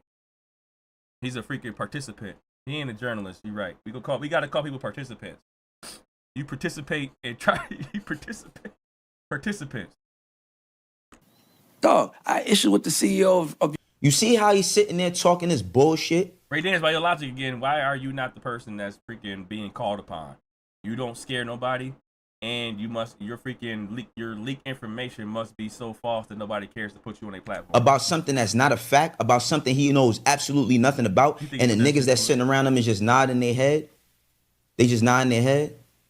Nigga talking about they don't give you, they don't pay you because they love you and none of that. I don't give a fuck about none of these niggas in the music industry or the entertainment industry loving me, nigga. I just buried my mother. See, y'all niggas sit here and talk about y'all watch my show. If y'all watch my show, then y'all would have known that over the past 3 weeks since my mom's been gone, I dealt with her death and had to put her in a box. Condolences. And put her in the ground. That's my reality. Hold on.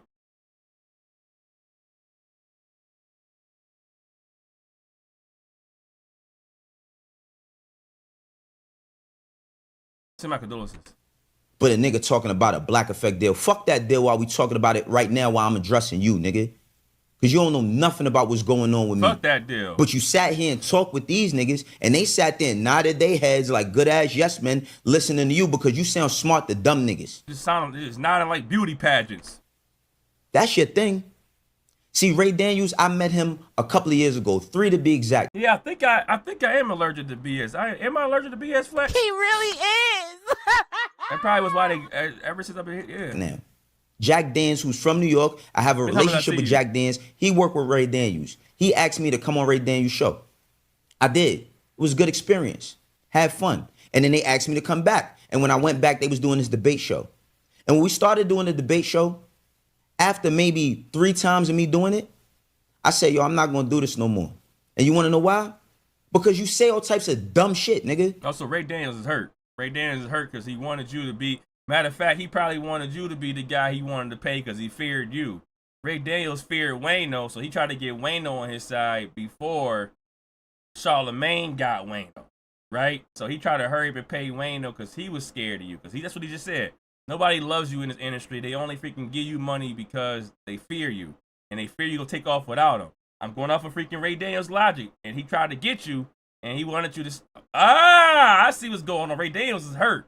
You're like, damn, you gonna go to Charlemagne? Knowing damn well I was scared of you first. You say dumb shit. See, I don't know if you be thinking before you speak or you just be talking while you thinking, but either way, you're wrong. You're wrong. And also, I came to that show and I seen that your audio was bad. Your video wasn't all the way together. And then we would shoot an episode on a Monday and then when it get done till Saturday. And I'm like, yo, bro, listen, we in a new time. We in a new game. This shit got to be done fast. And then I told you, yo, I'm going to... Shooting a Monday video and it ain't done till Saturdays is really, really slow. You're going to lose the times. You're going to freaking be behind. Everybody's going to break the news before you. You got to definitely get to it. Can't be just... You might as well not even talk about it. If you're gonna take 6 days to get your topic out of there, you might as well not even talk about it. That's kind of crazy. Step off and stick to what I'm doing already because that's what I need to focus on. And you kept asking me, no, I want to do the show with you. I need you to do the show with me. And I declined. Because you put yourself in position saying dumb shit. King Hammer. Now, you question why I'm on the Black Effect Network and then you say some shit about, oh, well, you know. Yo, James Coleman going crazy. Appreciate you so much. Oh, because he leaked information. That's what you reducing me to, nigga? That's why I'm on the Black Effect Network and then you say some shit about, oh, well, you know, because he leaked information. That's what you reducing me to, nigga? That's what you reducing me to. See, the thing about Ray Daniels, I don't even take it personal and I don't even take it as disrespect because I don't know you. Damn. I don't know you personally or professionally. I've never had to work with you. Damn. You put me on the Narrow. I made some money on Narrow. Thank you. But other than that, I don't know you on no level. Now, since the nigga want to talk about why I got something, damn, and he's always talking about yo, man, you know, why Charlemagne trying to keep a black guy down and all that. He should be helping me. And let me tell you something. Damn. This is not for me to defend Charlemagne. I don't give a fuck about what y'all two niggas got going. Damn. This is me talking to you. You went on the internet and said some shit about my business, my professional business that you have no insight on. Since you so much of a fucking executive, wouldn't you know that any deal that's done takes months to do? So you think, oh, Charlemagne told me to leak some information, and I was like, oh, okay. And he's like, yo, I'll give you a Black Effect deal for that. See, that's the type of way you speak, and you don't articulate. You think you articulate yourself well, but you don't. You just be saying shit. But let's talk about why I have a Black Effect deal, and let's go through numbers. So Ray Daniels presents his YouTube channel, right? Damn. It's been up since March 28th of 2009.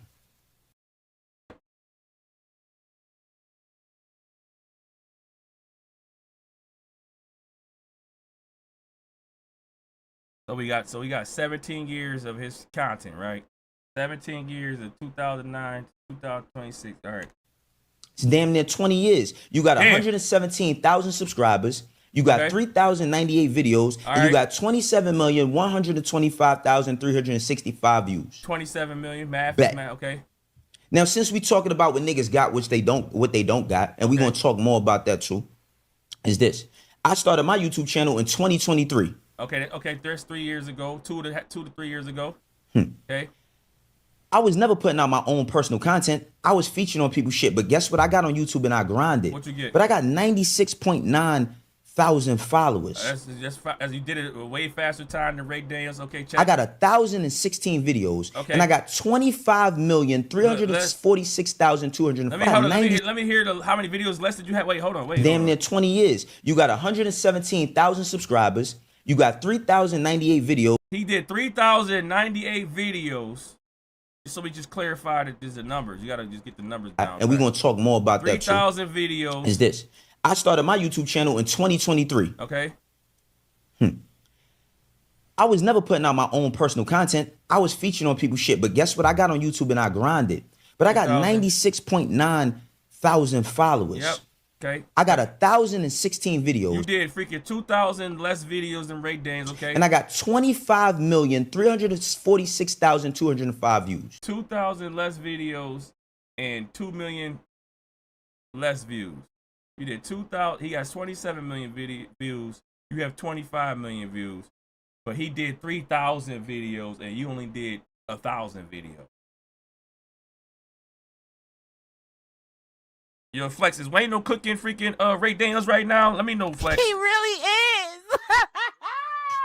Only a little bit under 2 million views as opposed to what you've been doing for damn near 20 years and what I've been doing for the past 2.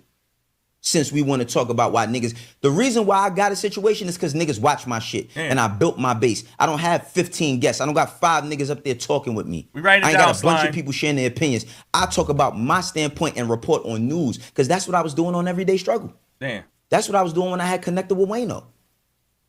And I don't have a complex next to me no more. And I don't have an Amazon next to me. And I had to grind from the bottom. And it's a very selective few of people who gave me game on how to do that.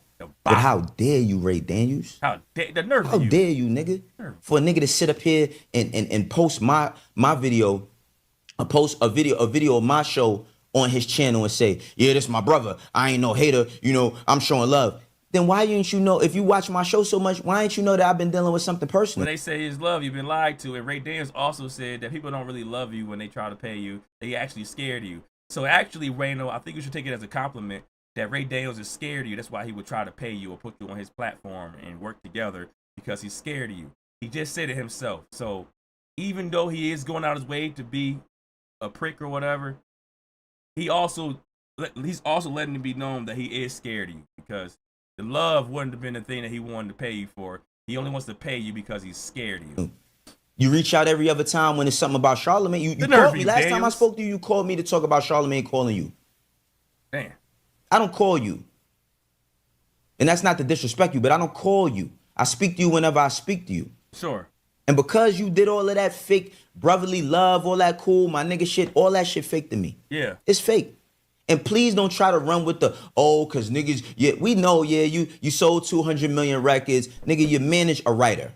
Damn. You manage a writer. Damn. A great writer at that, that's written for everybody and made hit records. That's like Rich Paul saying he fucking won all of the Braun championships. Damn. I don't care about all that 20 million, all them records sold, blah, blah, blah. You hear, I'm ahead. All them records you sold, and you over there crying? That's what be killing me. All them records sold, and you over here crying. If you got such a freaking powerful legacy, like how a Kendrick Lamar, just imagine Kendrick Lamar coming down here crying. If you got this powerful legacy, all these records sold, 20 million, 200 million records sold, why are you out here crying? All those records sold made you only know, all those records sold, you would think that since I've been at it since 2009, I would have a better follower than this. Oh, that makes sense. Nobody give a fuck about me. Nobody care about me being an executive. They only care about the actual artist.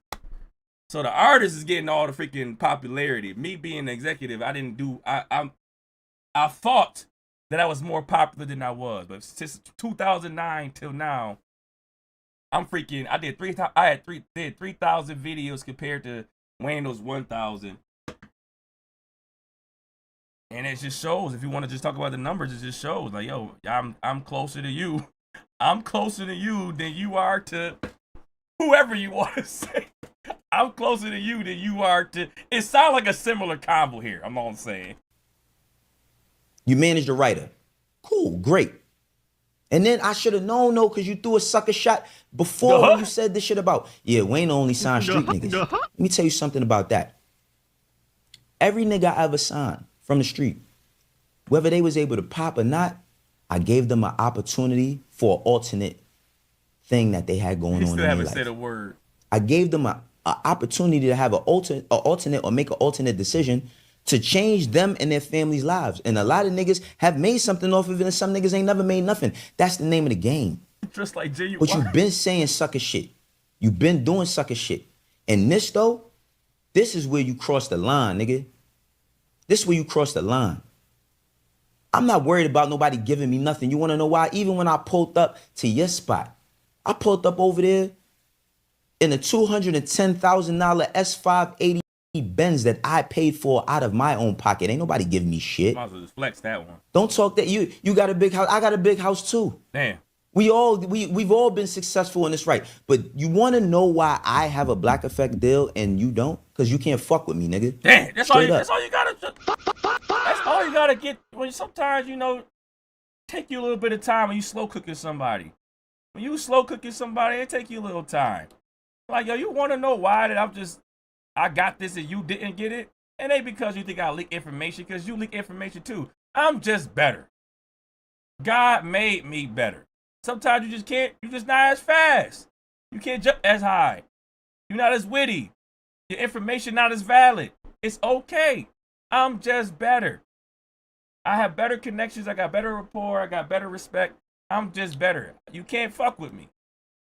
Sometimes you gotta just slow cook somebody real quick. Just walk them along. Just walk them slowly to their demise. You know what I mean? Just walk slowly up the hill and then make them jump off. You know what I mean?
Boom.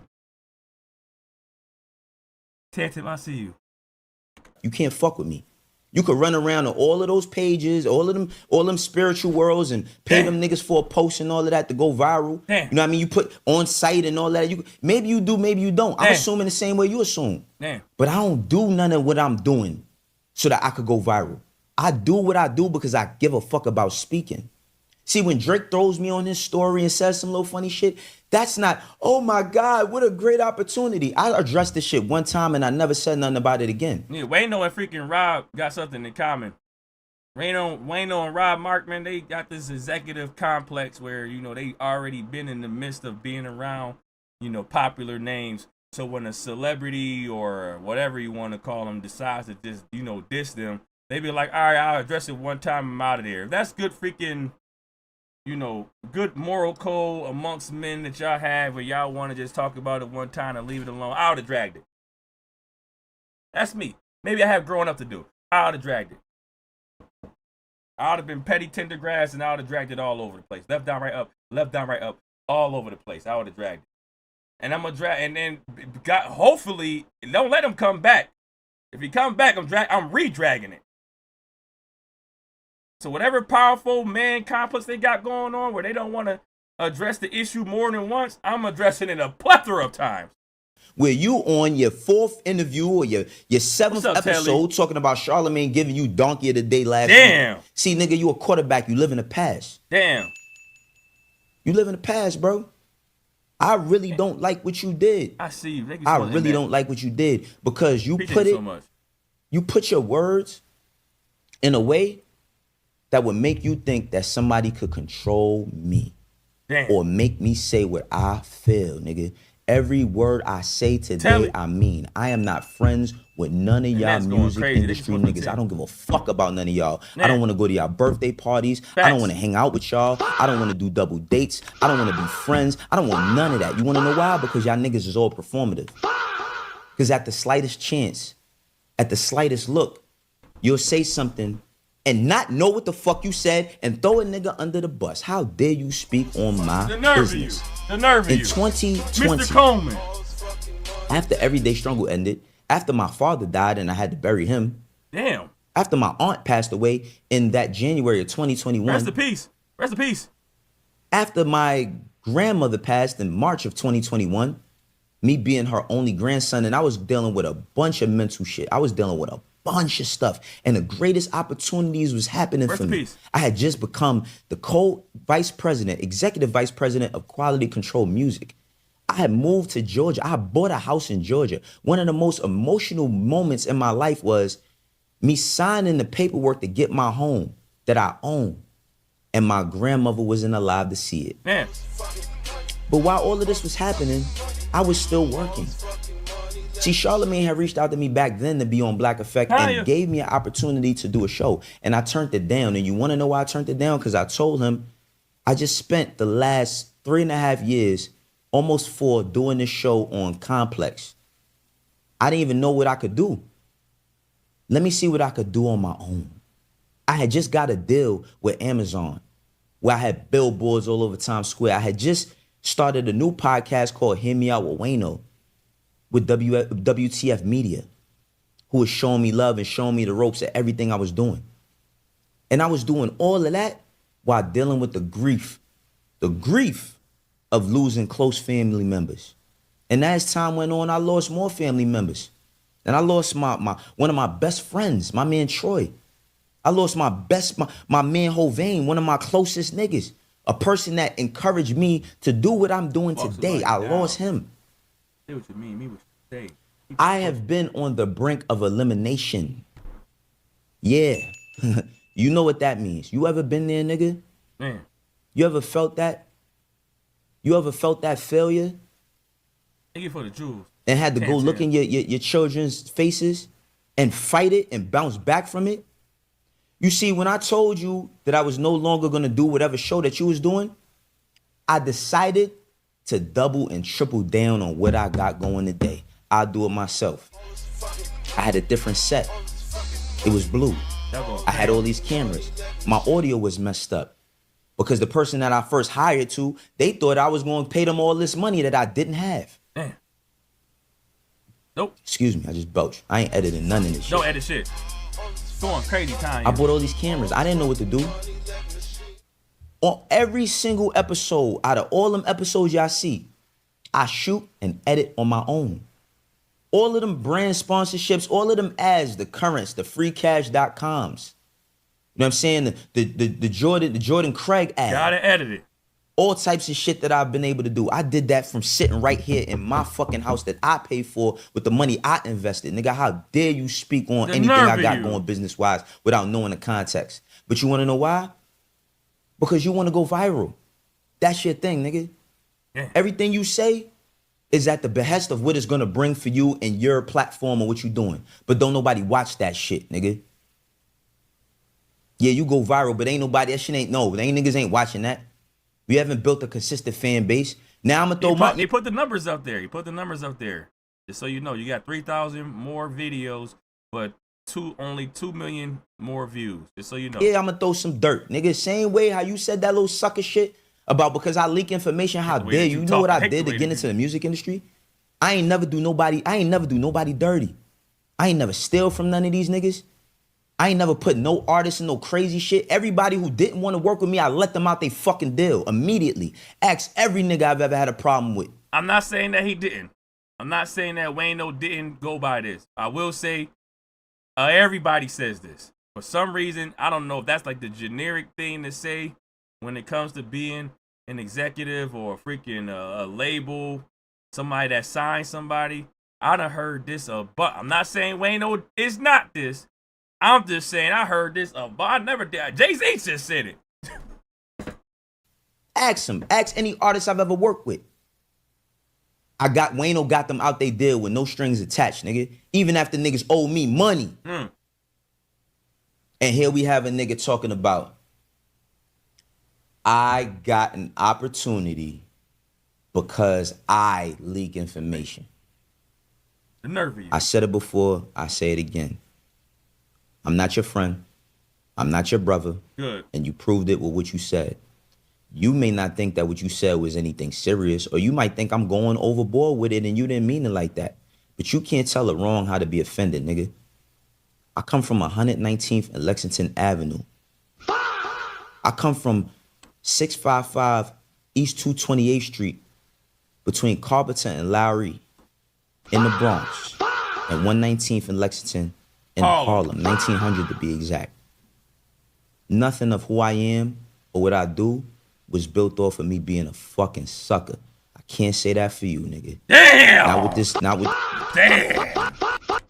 Shut the fuck up. You sound like the last nigga I know. Flex, is Ray Daniels a sucker? He really is. I got where I got without being a sucker. I can't say that for you, nigga. He really is. Damn. This media shit, I can't say that for you. Cause the way that you pretend how we cool and that shit that you just said, yeah, I'ma take it as far as possible. And it's gonna be the last time you hear from me regarding anything about you. Y'all niggas could keep all that dumbass Rock Nation shit, nigga. I'm still dealing with the grief of losing my mother, nigga. Losing my moms. I was her only son for 10 years until my sister was born. Still dealing with the grief of losing my dad. I was his sixth son out of 8 kids, all different mothers. I didn't grow up with no fucking siblings to fight my battles, nigga. I don't even know 80% of my siblings. I don't even know them. And I don't know you. But don't be speaking on my name. Don't be speaking on my name with no negativity. Don't be speaking on my name with no bullshit. Don't talk about niggas done sent a hit piece on you or niggas is trying to do. I don't give a fuck about none of that, baby. I could care less about y'all niggas industry politics, your personal politics, y'all little gripes that y'all got with one another. Fuck all of y'all. This is how I do it myself. And for the ones that rock with me, you know how we doing. For the ones that don't, eventually will. And this audio is brought to you by the Black Effect Network. All right, then. Walk off there. Sheesh. There you go.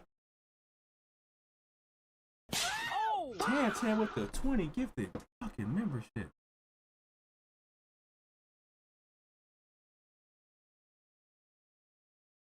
Well, damn. 10 with the 20 gifted membership. What is happening? I appreciate the 20 gifted. Hold on.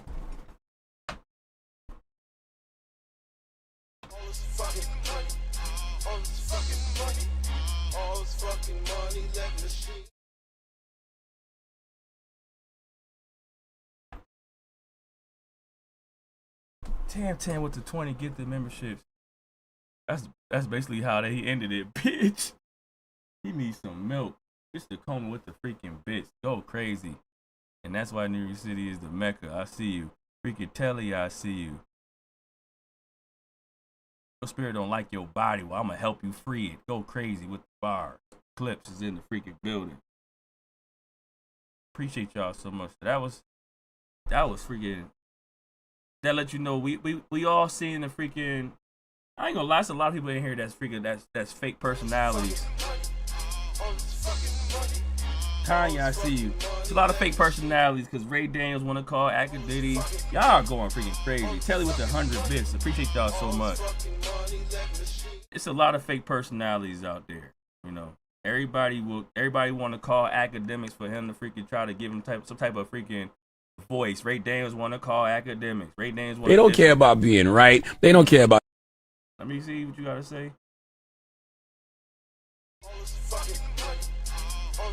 They don't care about being right. They don't care about having credibility. They just care about attention. They just care about being acknowledged. But I'm here to tell you, that's not sustainable. Okay? You know, Ray told me once himself. I only met Ray once in my life. I think I talked to him twice. Once on the phone, and I met him because he was at the Black Effect Podcast Festival earlier this year in Atlanta. And he said to me, all right, well, I guess I don't have to show y'all. All right, so hey, fuck it. Who care about Charlemagne, and then who care about Ray? We already got what we had got to, I guess. You know what I mean? I still didn't get to the Glasses Malone section of. All right. 10 with the freaking 20 get the membership. I really appreciate you. Queen B, new members, welcome to the family. Thank Tam for including you to the Quality family, the best group of people you'll ever know. Welcome. Big Mike drop Mahasia, freaking sassy, Tanya, sassy, Tanya, Telly, I see you in the building. Mr. Coleman, I appreciate you so much. That's how you cook a ninja. Look, she said, damn. Hey, chat. Hey, Koala. Sorry I'm late. You not late. You right on time. Well, you probably not. You probably know you late. I lied. I ain't gonna lie. I did lie. You late. The realest, I see you in the freaking building. Judy, I see you. Mr. Coleman is in the freaking building. Judy, I see you with the bits. Going freaking crazy. Appreciate y'all so much. Gotta catch up. All right, time to go on head on out, chat. Time to go on head on out. It's time to go on head on out. Appreciate y'all so much. At least for 5 minutes. At least for 5 minutes. The minimum. Appreciate y'all so much. Going crazy, Tanya. So what's going on is, I want to make y'all self.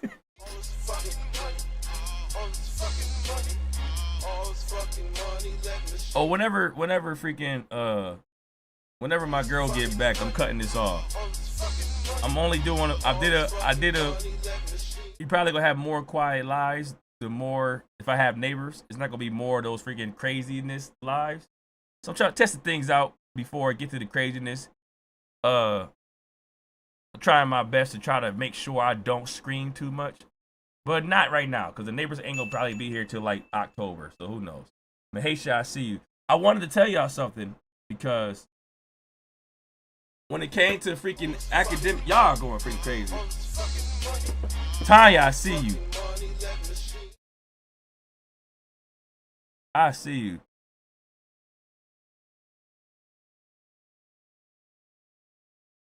I see Queen B. Had to leave city besides the other fuckery was happening. I knew I had to leave. Jesus. You should have put the fucking fuck you up too. When she leave, I'll be talking it again. For sure. Tanya.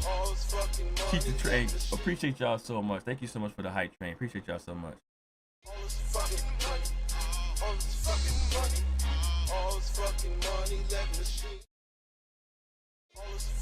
Y'all are going crazy. Rainer Ray, Telly. Appreciate y'all so much. Telly. Tanya. W Street Koala, you're the best YouTuber ever. I love it here and I love all the Koala Haulies. Miss Summers, you gonna stop calling me the best YouTuber ever before I start thinking it. Miss Summers, you gonna stop calling me the best YouTuber ever before I start to think it. Alright? I'm trying not to get big-headed over here. Let me stop. I'm not gonna get big-headed, but I appreciate you so much. Thank you so much. It was funny as hell yesterday, what y'all was doing yesterday. Freaking appreciate it. Bethany, I appreciate the jewels. Thank you so much. Tanya. I appreciate y'all. I had freaking. I got a freak. We gonna have this will be a nice freaking surprise coming soon. It's true. I am not the best content creator. He really is. I'm just playing. It's true. Everything they say about me is true. The Jews, Bethany, Miss Hummus, Tanya. Is Koala the best YouTuber? I bombed it, I got it. He really is. I appreciate you so much, bombed it. Thank you. I wanted to say, yo, y'all are freaking insane. I ain't gonna lie. Y'all are insane. Go crazy. Tip. Tip, I appreciate Tip. I appreciate everybody. I appreciate everybody. I'm not yelling today. I'm outside when I'm inside working, so I can't be as interactive with the chat like usual. Vibe Beauty, I see you. You are the best. I love you. We appreciate you so much, Big Money. Thank you. Gotta play trap too. We just saving the content creators right now. This is crazy. He really is. Tangent, I see you with the jewels. Thank you so much for the hype train. Appreciate you so much. We really are. What's been happening with me? I kind of been freaking sabotaging my channel a little bit.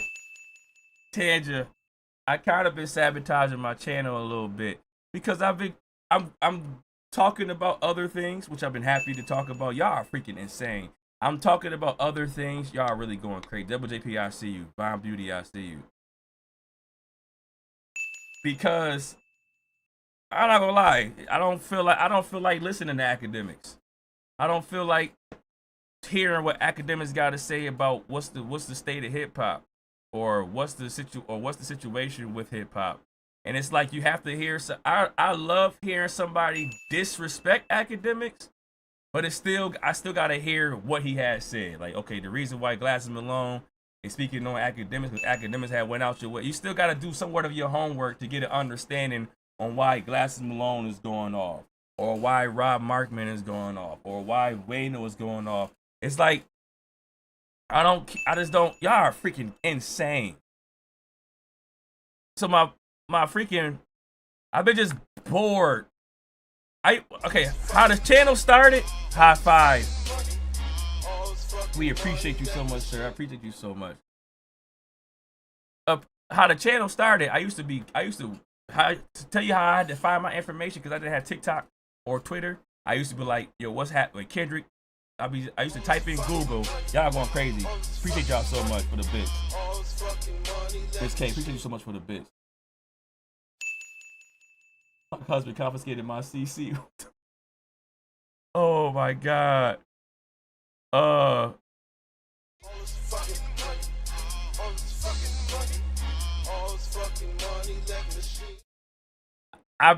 used to be like this when I used to want to talk about freaking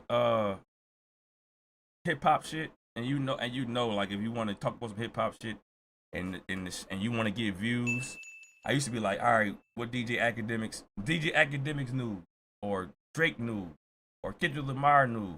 I didn't have Twitter or Instagram. Y'all going crazy with the jewels, or freaking TikTok to know what's going on. So if the content creators don't say it first, the way I would try to do my homework back then was like, type in on Google Drake news, latest Drake news, latest Kendrick Lamar news, latest DJ Akademiks news. Not putting Kendrick Lamar with them, but that's what my daily routine would be, like typing in those names, typing in latest whatever.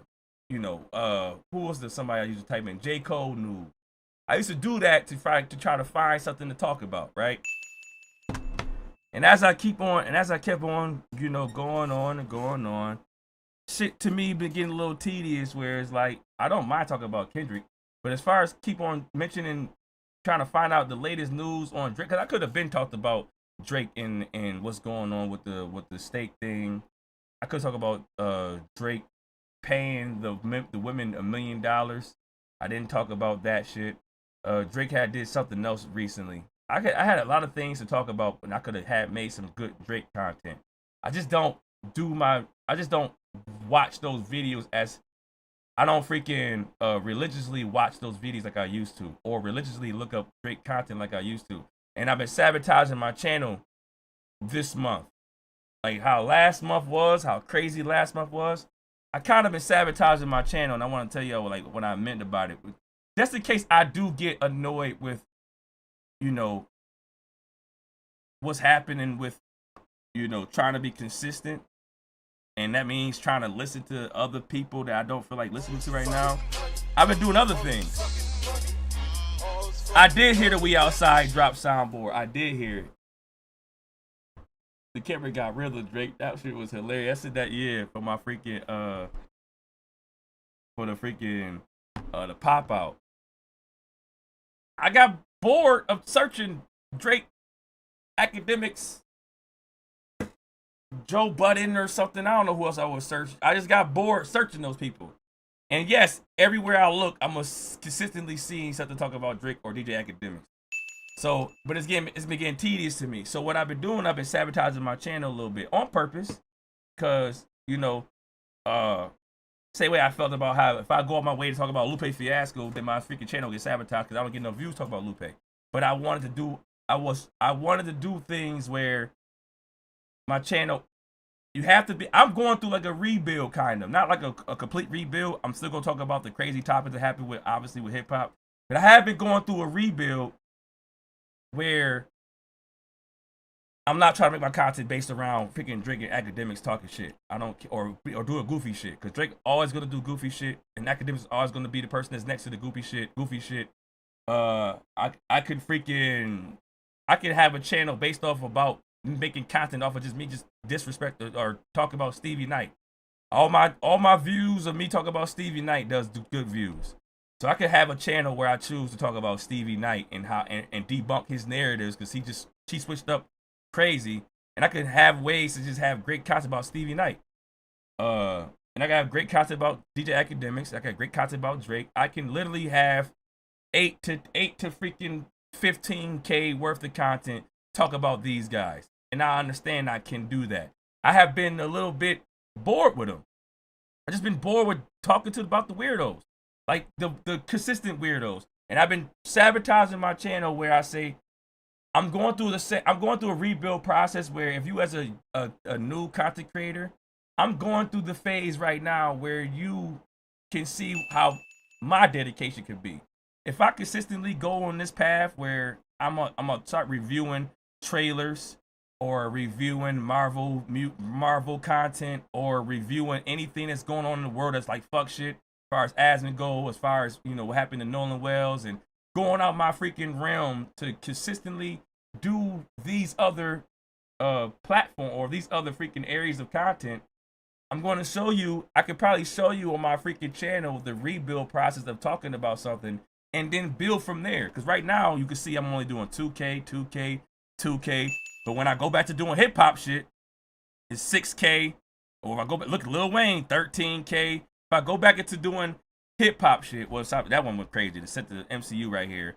If I go back to my hip hop shit, Stevie Knight, 12K, 8K with Nolan Wells.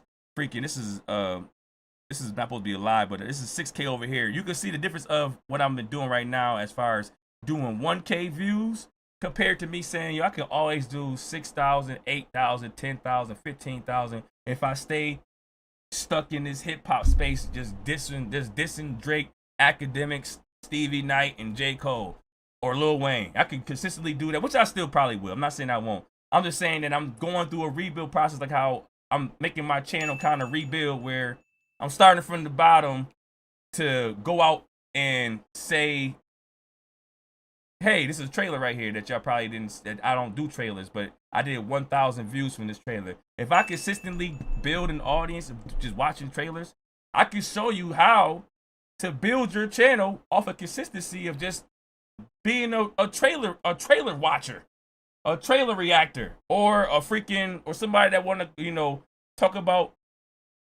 Marvel comics or whatever, or Marvel content.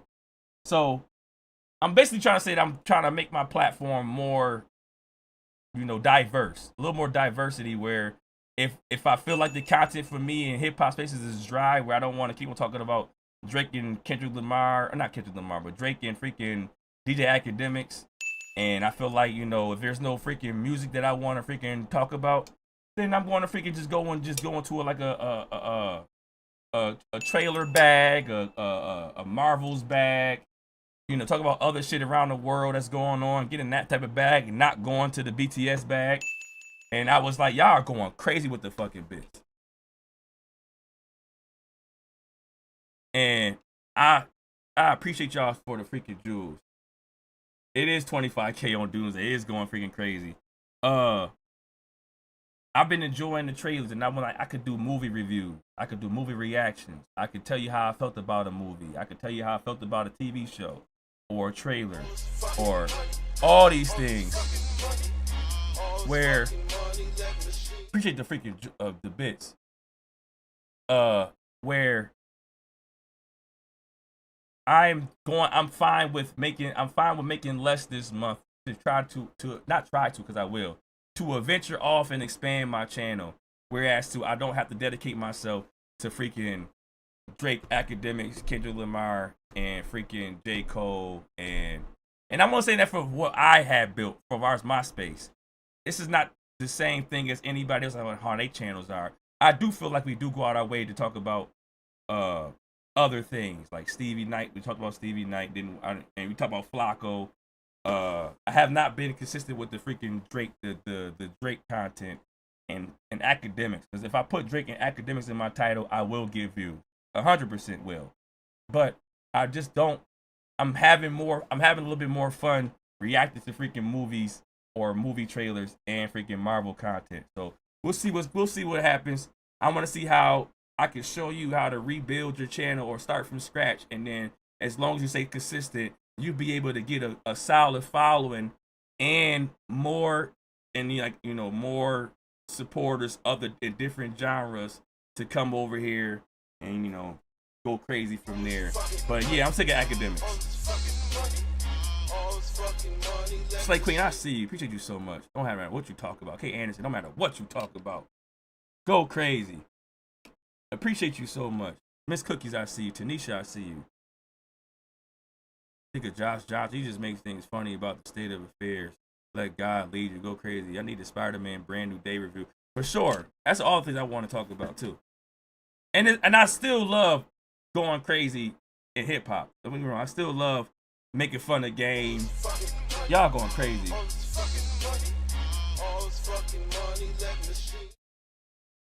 Thank you, Koala, for always thinking about your community. Go crazy, Rain and Rave. I appreciate you so much. As soon as I find that live button, I'm going live. Tiff, if you going live, I'm about to go and I'm invading your shit and going crazy. I ain't gonna lie. But Tangent, I appreciate you so much. My main thing is obviously hip hop. And my main thing is obviously to be petty with hip hop. The next thing I'm gonna try to show as like a way to see what I'm doing is that I am starting from where I'm at 1,000 views when I do these new videos, and I want to show y'all that if I consistently keep doing these trailers or movie reviews or whatever, you'll see me have a whole new branch of content where I consistently do high views on that as well. I'll show you the same work ethic that I did to build up my hip hop channel. It'll be the same work ethic I could use to build up a Marvel's channel or a freaking a trailer, a movie reaction channel, a TV show channel. I can show you those same type of work ethic and let y'all know that consistency is key. If I consistently react and consistently talk about these things, my 1,000 views that I'm getting now on trailers and TV shows and movies, it will eventually be the 6, 7, 8, 9, 10,000 if I focus on that. And it may not take a month. It may take me a full year of doing it. That's the beauty of this space. If you consistently do something for a full year or two, the freaking audience they have no choice but to gravitate towards you. They're gonna keep on seeing your name every time in this space. They have no choice to gravitate towards you. And all it takes is like 1 or 2 viral moments. All it takes is like 1 or 2 viral moments where you was hitting 1,000 views, 1,000 views, 50 views, 50 views, 500 views. And in that one moment, you hit 50,000 views or 70,000. And then you get freaking 4,000 new freaking supporters. And now 4,000 people want to watch you talk about Marvel. And then bam, all of a sudden now you in this algorithm where now I got my lovable hip hop community and I got my lovable Marvel community. Or I'm not saying I'm going with Marvel, but I'm just saying anything right now.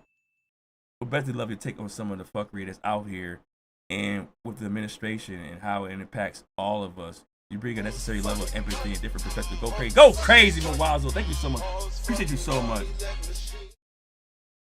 If you stay consistent, that big break will present itself. Just keep going. I'm Dane. And link to the Patreon. Oh, and I gotta put the Patreon out there. I do have a recent. I think the rules are really rough for you to be a new YouTuber, and I'm trying to find out why would they make it that difficult? Because it's not the same as TikTok. Because I'm hearing that it's 8,000 now. 8,000 watch hours. I'm hearing that it is now to become a YouTuber.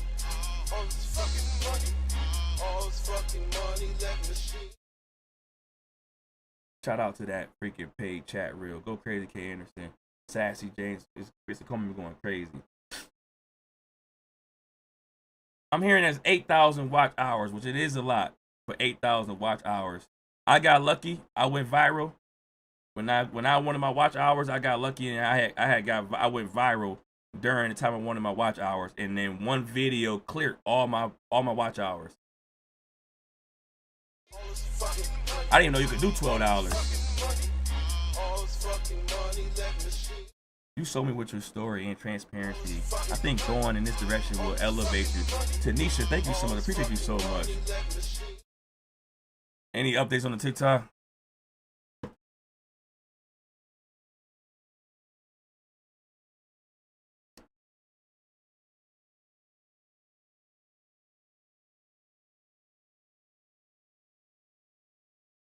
Now, Brooklyn, if you're saying that, I'm fine with YouTube saying it's going to be easier for you to get the subscribers. Because TikTok is going to be really easy for you to get 10,000. Oh my God. Tiptoe Joe is going crazy. Bethany, we'll see when she leave. If she go on her girls trip, we got a TikTok. So the day that she leave on her girls trip, we have a TikTok. But if she don't leave, then it get a little dark. Get a little dark. Put salt on the open wound. I just joined your Patreon. Go crazy, Carmel. Appreciate you so much. Patreon music is gonna. I'm about to post that too today. Oh my God. Okay. My B. I'm driving. Do you think I should keep my content the same? All right. I'm gonna be honest with you, Miss Hummus.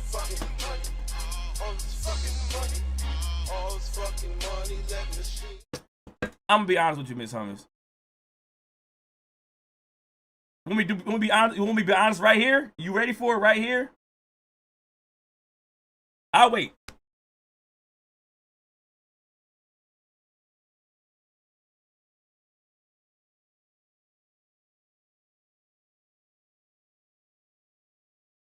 Yep, I'm with you, Brooklyn. I think it's really rough, but it's rough, but at the same time, it's rough. I don't know. I gotta figure out. I gotta figure it out. Yeah, I'm gonna be honest with you right now. How I feel about what you should do with your content right here, right now. You want it right here, right now. That was JP said no. Just joined your Patreon, Tangent. Appreciate you so much.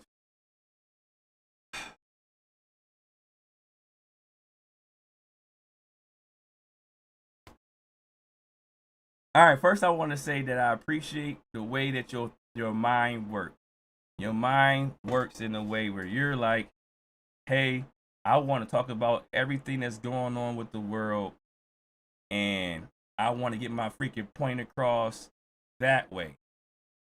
I want to talk about everything that's going on in the world and get my point across that way, because I don't want to focus my channel on the hip-hop messiness.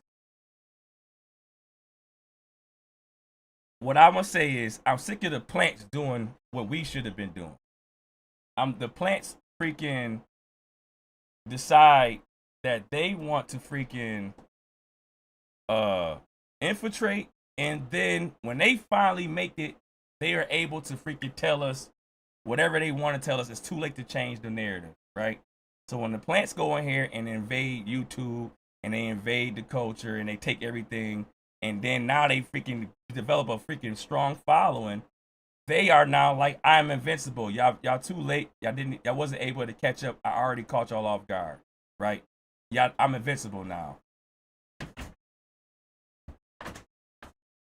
The freaking plants do what I feel like is what Miss Hummus, you're not saying you should do what a plant should do, but Miss Hummus, I'm sorry to tell you this, but do you know how lit you could be? Do you know how lit you could be? The fact that you are connected to glasses, and you're connected to MacWap, and when you go on your freaking live stream and then you say, MacWap, I got you, or you say Glass Malone, and then your freaking live stream is freaking 100 to 200 people, and you going freaking crazy. you're in the mix of the most viral people right now. You're in the mix with Glasses Malone and Mac Wop, and then you able to have unlimited content talking about what they're saying, whether that's towards Drake, whether that's towards Akademiks, whether that's towards the game. You're able to be in the viral. You're in the viral moment. You're in talks with the viral people, but you choose not to freaking get the benefits of being around the viral people. So my honest way of like, and I get, you can't go off of me, because even Rob Markman has that mindset like you, Miss Hummers. Even Rob Markman is like, yo, I don't freaking talk about Drake and then get all the views and all the other stuff. I'm like, all right, but I do. And I'm not in contact with freaking Glasses and Mac Wop to have the freaking most viral. I'm not going to be in their live streams watching 3-hour lives to figure out what they're saying. I won't be able to get the freaking, the Ville will watch a Mac Wop live stream, and I'm just let y'all know what, and I'm just tell you what Miss Hummers could be, but I'm not saying you should be. I'm gonna let you know what it is right now. All right, I'm just let you know what the Ville does. My opinion, what he does. I'm not sure if it's gonna be a live stream or is it a clip, but you'll see.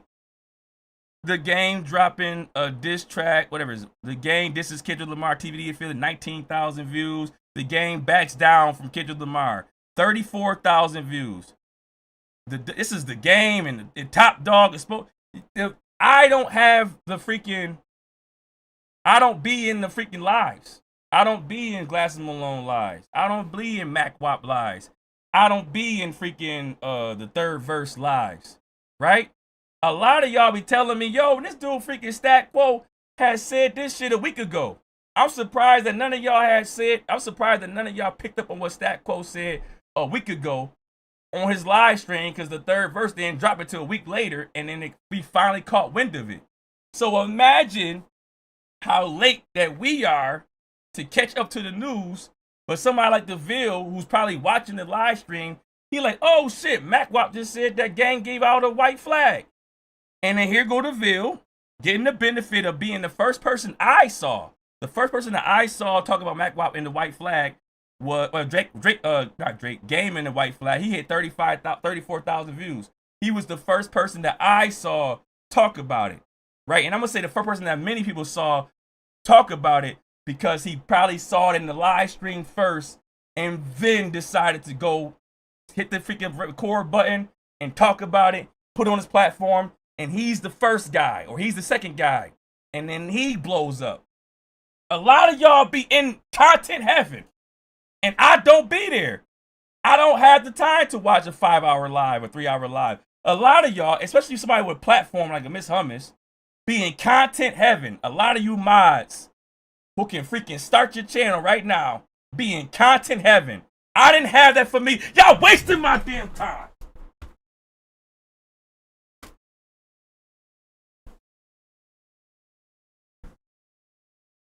I'll just be so freaking angry at y'all so much. You know how hard it was for me to make content? I had nothing. I had nobody. All I had was freaking like 5 contacts. I said, please like my video. Please. I get 5 likes.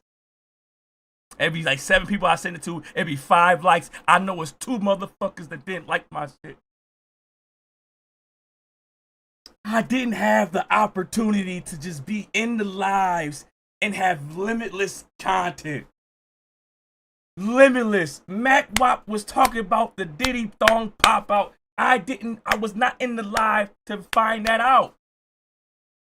Mac Wop was talking about the whole situation. Thong popped out.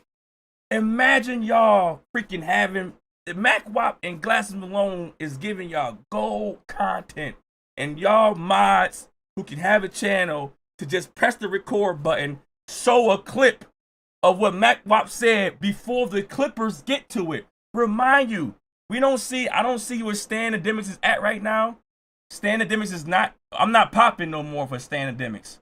If I go live stream and I'm talking to like a Lupe Fiasco, you'll see Akademiks doing what the mods or somebody with a channel should do, clip up something in the live stream, put it on Twitter, and go viral.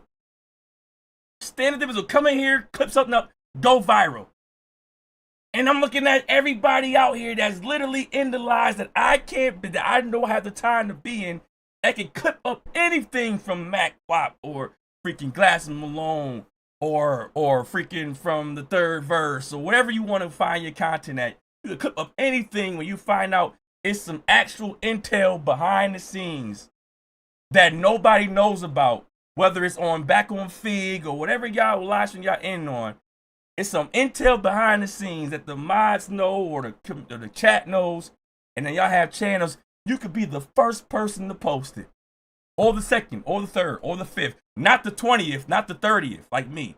I'll be like the 20th person to post it, and it'd be like people like DeVille that takes advantage at the fact that, listen, I have limitless amount of content, and it's gonna be not limitless, unlimited amount of content from just 2 people. If you want to just stick it with just 2 people, Glasses Malone and Mac Wop is doing things for the community. Even though I can't jump in those lives and freaking see what they saying, y'all can. Miss Hummus can, and then her channel is taking off. As soon as she talk about a Diddy thong, or talk about a freaking game saying he had a white flag, or talk about Kendrick Lamar might be in the booth, or talk about freaking Drake, talk about YG, Drake and YG, Kendrick Lamar back in the booth. As soon as Mac Wop said he called me, he might be in the booth making an album, I don't know. That's a clip. Even if Mac Wop is trolling, that is a clip to say, yo, Kendrick Lamar might be in the booth. Just so you know. I don't give a hoot in any, but just so you know, he might be in the booth. Mac Wop confirmed it. So prepare. Be prepared and build and make your own narrative. Make it your own content. Hear a clip from somebody else, make it your own content, go freaking viral. Again, I understand that everybody don't want to do that, and I understand how Rob Markman feel or how Wayno feel, or everybody don't want to keep, but the fact that you are actually next to them and you're actually in conversations with them and that you actually be on the phone and talk to these guys, it's insane that you have that everybody, not just Miss Hummus, that everybody has unlimited content to build a channel off of, and all they got to do is just clip up Glasses Malone and Mac Wop. And if you want to hear Akademiks, if you hear Akademiks going live, I don't know what he does, but you can clip up some bullshit Akademiks said, whatever it is. The way that chick smooth is chick smooth is because he is in the know with everything. He sees the lies. He probably have people watching the lies for him to get the narratives. These are how these guys get their viral moments. So they are the first to report it, or the second, or the third. They'll be these guys will be the first to report it. All you got to do is report it, and you go crazy. All right.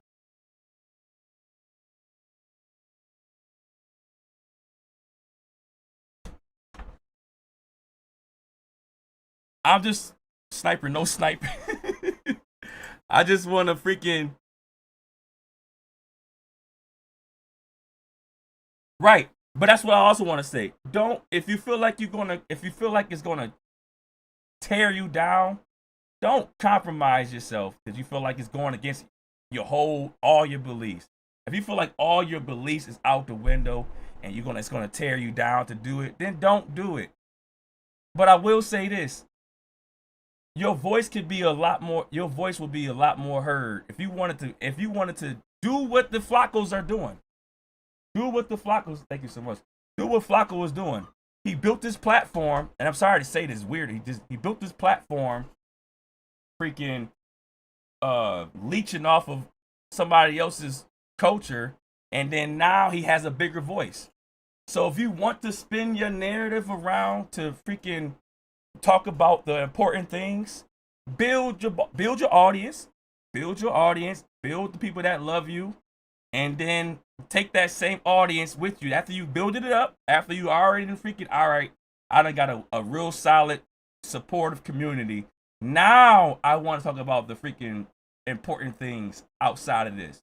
I want to build my audience first. You don't have to go by this. I want to build my audience first. I'm going to freaking utilize Glasses or utilize Mac Wop or utilize Joe Budden. Utilize these platforms that you around and then build your freaking support. You're supporting freaking your community. And then now you have a more powerful voice to say, okay, now I want to go outside of this and talk about these things. So now it's more people listening to you now. Even if everybody don't follow you outside of that realm, you have a lot more people supporting what you're saying. Okay, now after I built my community, now I want to freaking talk about what's going on with the world. And I'm gonna try to bring most of y'all along with me, and then let your community freaking continue to freaking cultivate.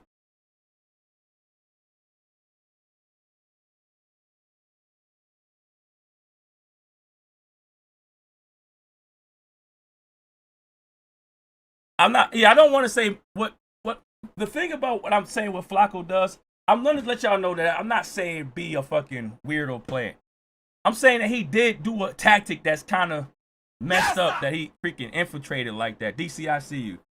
He did do a tactic where, like, yo, you really took advantage of the culture and then decided to freaking scam your way to the top. I'm not trying to tell Miss Hummers, like, don't scam your way to the top. All I'm trying to say is build your audience and then be able to talk about anything. Build your audience and then talk about anything. Because sometimes you can talk about anything and at the bottom and it don't get heard. You can talk about anything at the bottom and nobody's listening. Build first, then talk about anything. That's what I'm trying to get at. Flacco was able to build by scamming, obviously, and now he can talk about anything and get away with it. That's what I'm trying to more or less say. It sucks that it's like that, and I hate, and it's disgusting that it's like that. But it's like build first, then express everything. Now tell them like, okay, now I want y'all to hear what I'm saying for real, for real. Don't start at the bottom and nobody's hearing you right now, and then you didn't freaking just build first. My opinion, by the way. I could be wrong. It could be other ways. It could be other ways to do what I could be wrong. But I'm saying that I don't want to call Miss Hummers flock. I'm not saying that. I'm just saying he used a tactic that I built first, and he literally like said it, and I'm like, yo, this piece of shit. He said it in a way like, you piece of shit. Why the plants are allowed to do it, but we should be able to do it in a way where it's more our morals are intact. Let us build first and then be able to talk about anything. That's what I'm trying to do. Like, I'm building first, and now I want to express my community to trailers. Now I want to go talk about trailers. Now I want to talk about freaking Marvel. Now I want to talk about build first and then make your channel be able to talk about anything. That's what I'm trying to get at. So yeah, don't talk about everything about the world that's going on and nobody hearing you. What is the purpose of that? I will want you to freaking build, and then your voice is more powerful to talk about anything, and that way you have a lot more people rallying behind you. And then it's just a freaking weird tactic that Flacco used that pissed me off. At the same time, he was making like a similar point, like it's too late now. When he had said it was too late, it pissed me off because you kind of feel like, yeah, it might be, because we don't have enough. It's not enough for us. It's a lot more people out there in the world that enjoy the chaos and enjoy the fuck shit. It's a lot more. It's not enough for us. It's not enough.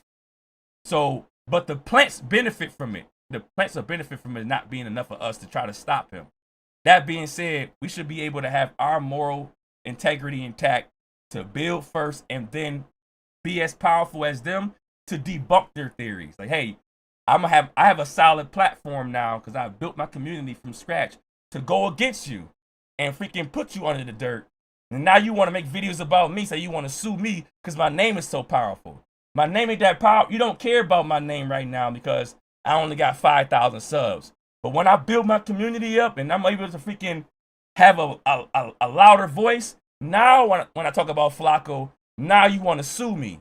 The same thing that Flacco was trying to say to the other guy to talk about him. Now when my noise is like that, now when my views is like that, now Flacco like, yo, if you keep on going, I'm going to sue.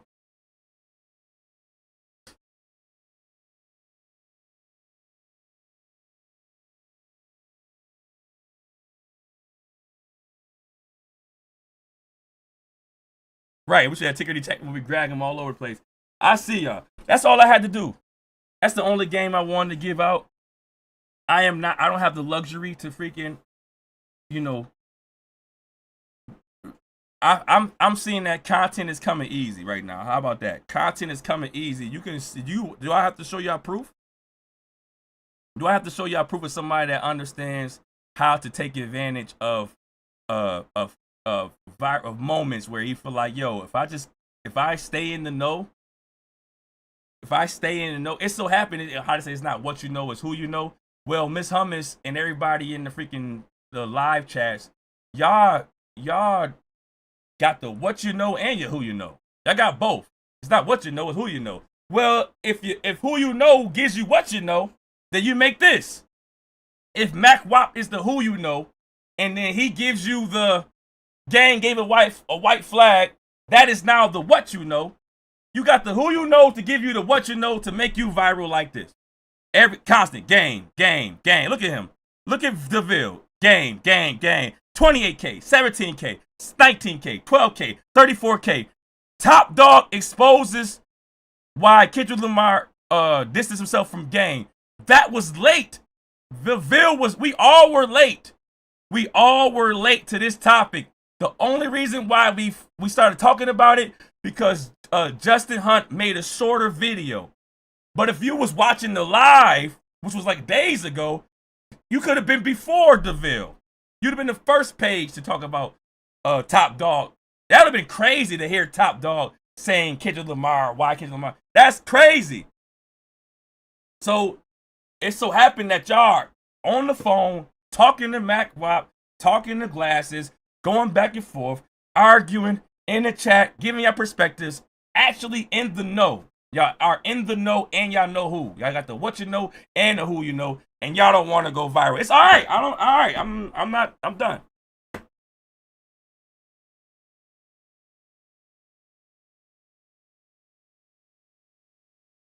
The political channels each have their own spin-off channel streamers who cover different facts of the same story.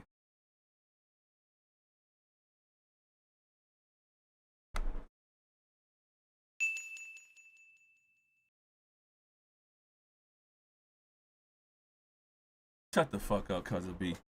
So when y'all be in there, I don't have the luxury to be in the lives. I want to have more time to talk to B, just chilling and watch the lives. But I don't have the luxury to be in the lives. But every time Glasses Malone goes live, he will drop a gem. We could did a video, if you wanted to do a video right now. He went live freaking, when was this? What day is this? 23 hours ago. He went live a day ago. I could have been on his live. Everybody here, look, lo and behold, who the fuck I see? I swear to God, I didn't even look over here in the chat. But lo and behold, who the fuck do I see? Right? In the midst of him going off like this. Did not. I thought things specifically about, and something you said as a spectator, this I thought was dope, right? Because I really feel like that's what you are. You're a professional spectator. Yeah. Is that wrong? No, like, that's exactly what he is. I just thought that was odd. Like, yes. Like, cuz you're a professional spectator. Like, that's your job, fool. Like when I first found you, right? When I first started following you, when you was covering the war on Chirac, you was still new. Your channel was new. Like, it was something I had never saw before. I was like, damn. And you were spectating on the cultural clashes that was happening in Chicago. I can't go listen to the whole thing right now, and I appreciate y'all for doing y'all due diligence, but if I would have found this out 23 hours ago, I would have been the person to click up Glasses Malone freaking exposes Akademiks, blah, blah, blah. Glasses Malone goes off of Akademiks, calls him a freaking spectator of hip-hop.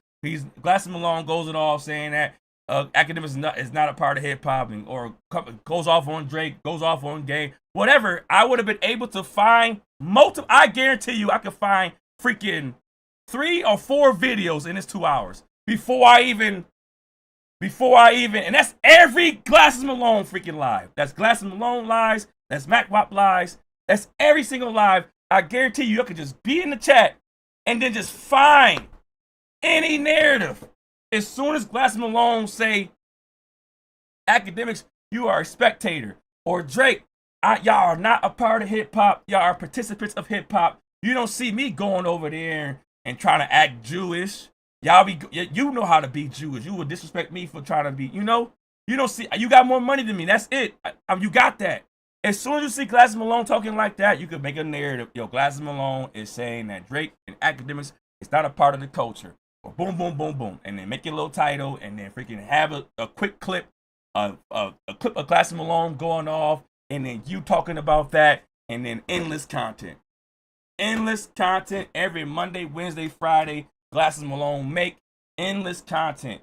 It's a lot of things that you can freaking benefit off of. If they're not telling you if they're not telling you that you can't take it, it's a lot of things. It don't have to just be about Drake and Kendrick Lamar and Akademiks. It could be about freaking Game. It could be about AD. AD supposedly pressed freaking Glasses Malone to disrespect Akademiks because AD probably felt like, hey, you went crazy on Aiden Ross. That's a clip right there. AD freaking AD is misinformed or whatever.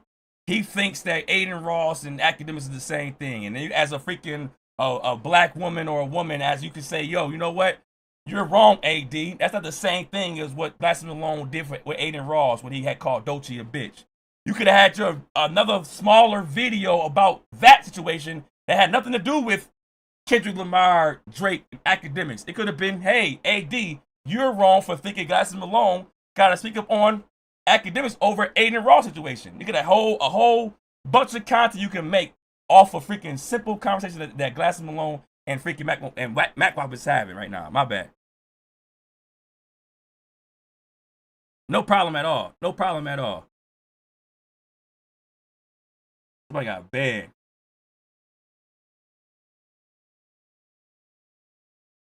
Y'all can have I'm telling you right now, y'all will have the easiest path.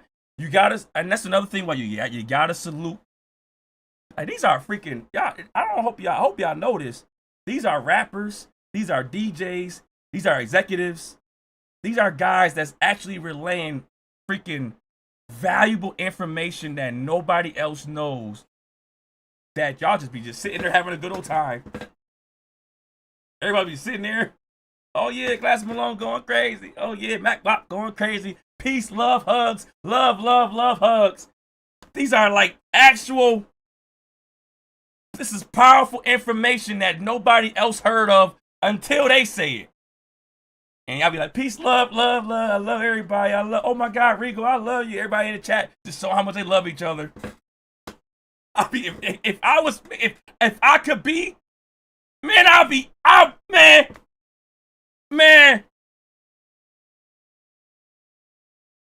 Same thing. If you want to build your Brooklyn, same thing. You could build your channel off of A, B, and D. They go viral too. I don't want to talk about them, but I don't want to make it seem like you gotta just be Glasses Malone and Mac Wop. It just so happened that Miss Hummus and a lot of y'all are in the know, and in the mix. Look at Rigo right there. A lot of y'all if y'all Dot Favorite Center, a lot of y'all are freaking in the mix with they know y'all names, they communicate with y'all, they talk to y'all. Y'all be in the mix having a good old time, not knowing that y'all have gold. Every single time they go live, y'all have gold to talk about and build your channel from scratch. Cause you will be the person that can bring out the clips out first, or the top 5 people to bring out the clips out. And guess what's gonna happen? When they see your channel having that first clip, and you'll see a bigger channel that's not looking at the live, more than likely some of the times they look at your channel for that clip. They'll look at your channel and freaking watch your freaking channel for that freaking clip. It's a lot of things out there. A lot of big channels will watch your channel for that freaking clip. They don't feel like going through the live stream. It could be A, B, and D. It could be if you live streaming, watching just Kai Cenat in freaking what's his name? ISO Speed. They have like a video game marathon or something like that.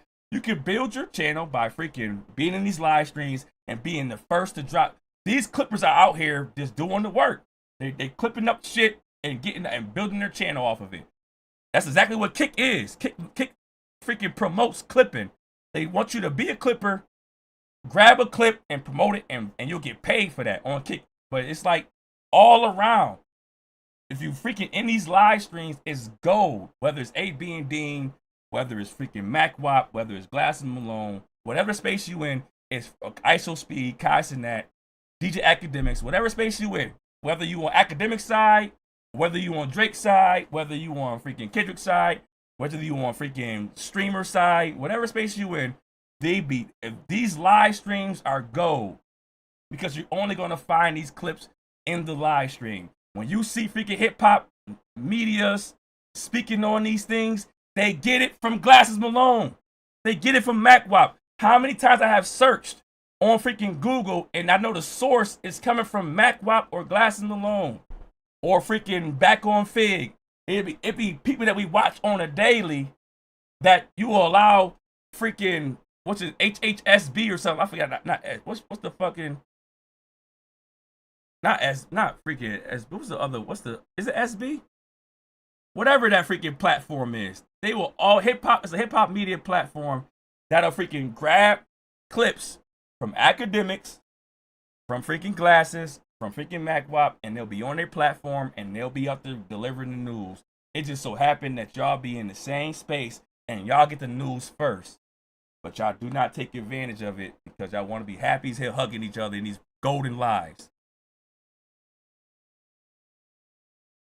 Where do you think the freaking information come from? The information that these media, where do you think Joe Budden is going to get the information from? If somebody say, gang will freaking wave the white flag, and Joe Budden talked about it, where do you think he could get it from? He can only get it from MacWap. If Joe Budden or DJ Akademiks freaking say, Ray Daniels and Charlemagne is good, whatever. If you are freaking got a freaking Netflix subscription on a freaking the podcast of freaking, what's his name? Breakfast Club, which I probably don't, you shouldn't probably report their freaking shit, but who knows? You probably can say it in a way without report. You can say it in a way without playing a video. If Breakfast Club say something on their freaking podcast on Netflix, you could be like, hey, they saying that Future, because remind you, Charlemagne was the person that said that Future's on the Drake album. So when Charlemagne said, yo, you could have been that person before Charlemagne put it on YouTube. You could have been that person on Netflix that already watches Breakfast Club on Netflix. I don't. But if you was that person watching Breakfast Club on Netflix, you could have been that person that say, your content would have been like, yo, Breakfast Club, Charlemagne, blah, blah, blah, said Future is going to be on the Drake album. And then you could have had your own narrative before Breakfast Club even put it on YouTube. They'll say it on Netflix, and then they'll deliver it to YouTube like days later. You could have been the person that could have broke the news first on your YouTube channel. Without playing the video. I don't recommend you play the video off of Netflix. Only play it if it's on YouTube. Without playing the video, you could have been like, Breakfast Club, blase blah, or play an audio. Play the audio or something. Breakfast Club, blase blah. Charlemagne said Future gonna be on the Drake album. And then bam! They have to, these journalists or these podcasters or these executives or these former rappers have to go to find the source. And then y'all be in the source that they find the shit at. Y'all will be in the source. That YG, when Glasses Malone said Drake freaking snitched on YG, or he's campaigning to get YG locked up, all the platforms talked about it. All the media talked about it. Everybody talked about it. Guess what? You was there first. You allowed Google to beat you? You allowed Google to beat you when you was there first. You would have been, as soon as Glasses Malone was going off, you could have been the first person to say it first. Before Google, before XXL, XXL, before Complex, before HH, whatever that hip hop channel was, before all these channels, before Akademiks, before Joe Budden, you was there first. Glasses Malone said it to you first. I'm sick of y'all.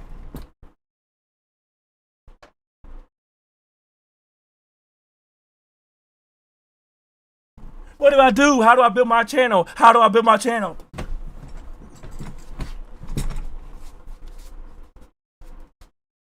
Do I gotta zoom in or something?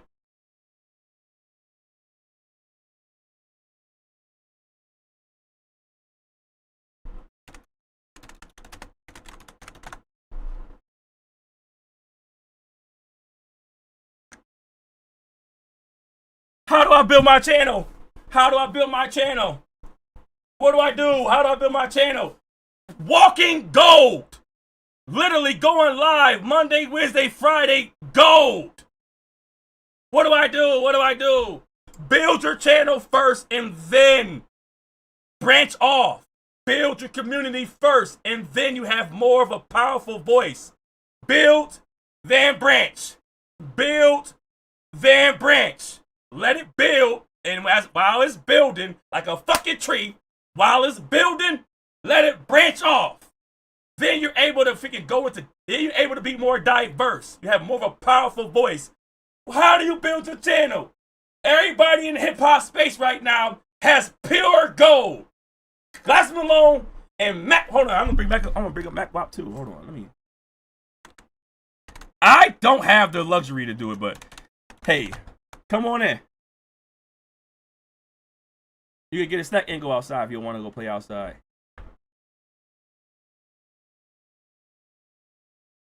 I'm talking about pure. This guy is just chilling here.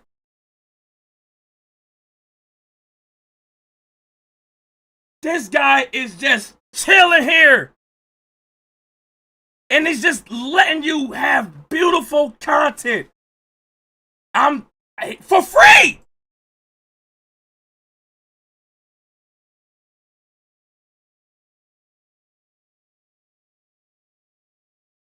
Oh yeah, for sure, Bay Money. If you don't want to deal with him, for sure. Yo, teacher freaking classes while you give a quote. Right, my bad. My bad. Matter of fact, my bad. Ignore all this. It's gonna be my Patreon. Matter of fact, ignore all of this. It's gonna be my Patreon. For free!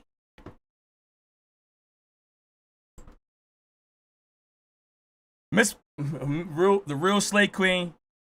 You know, good luck. Good luck, because I know you are like the goddess.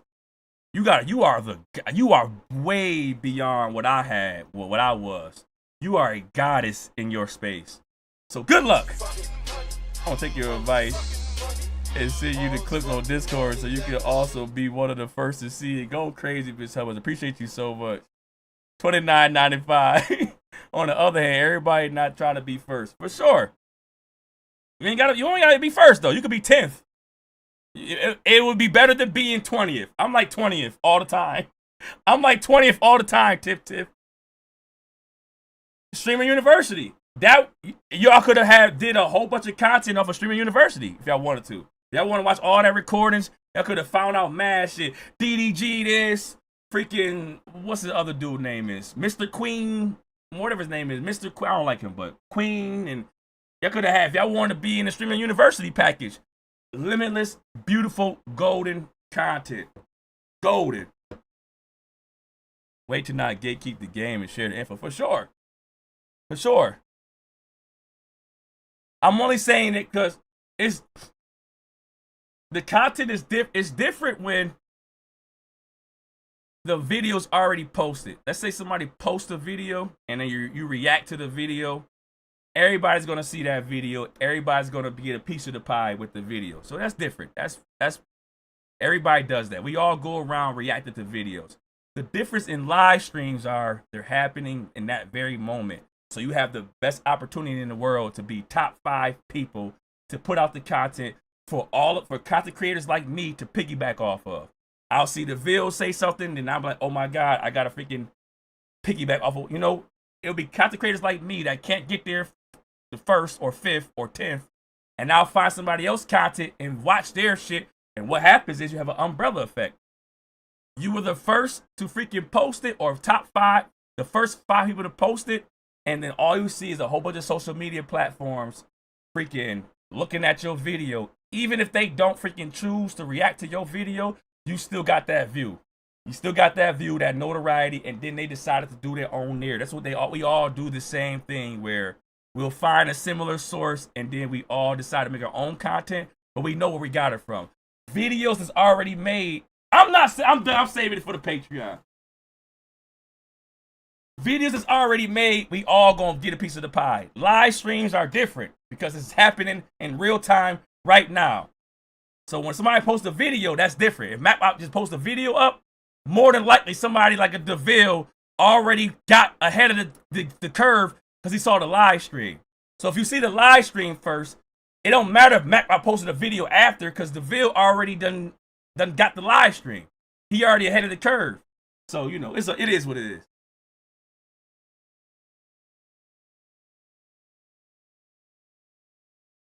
Said the fire about to be the first. Fuck that. I'm telling you. Always. That's what I was saying. Like, y'all right there in the goal. For sure, Galaxy Rider. You always keep it real, bro. Your recent video made me cry, man. I love your culture. Freaking you, brother. Keep shit 100 real. I appreciate you so much, SKN. I really appreciate you. I appreciate you so much. And now, what Slate Queen, I'm gonna just tell Slate Queen, I'm all right. Slate Queen already know. Slate Queen already know. Slate Queen is in the thick of it. She in the thick of it. She's the goddess of freaking K-pop reactors. She became something way far beyond what I could have been, right? She's the goddess. So I don't know how you're going to get out of there. I'm not saying get out. I'm not saying get out of there. But I'm also saying that, you know, I'm pretty sure your channel's not freaking getting any revenue because you're listening to music. Unless it's free, which I don't think it, unless it's copyright free, which I don't think it is. So you're probably trying to find a way. Can I talk about an article? Can I talk about freaking just choreography alone without freaking getting copyright claims for my music reactions? I don't know, but I know you're a goddess in your space. And I know that I don't know what you're gonna do. All I can do is tell you my experience, all right? My experience with How to Mankind, my experience with freaking XG, my experience with Baby Monsters, my experience with Ren, my experience with freaking Pete and Bass, my experience, you know, I had my international experience. I didn't go to BTS though, which would have been crazier. You're gonna piss off a lot of people when you freaking try to do something new. It's gonna happen. I'm just letting you know right now. And when you drop that first video where it's not as catered to on chats, get to work for sure.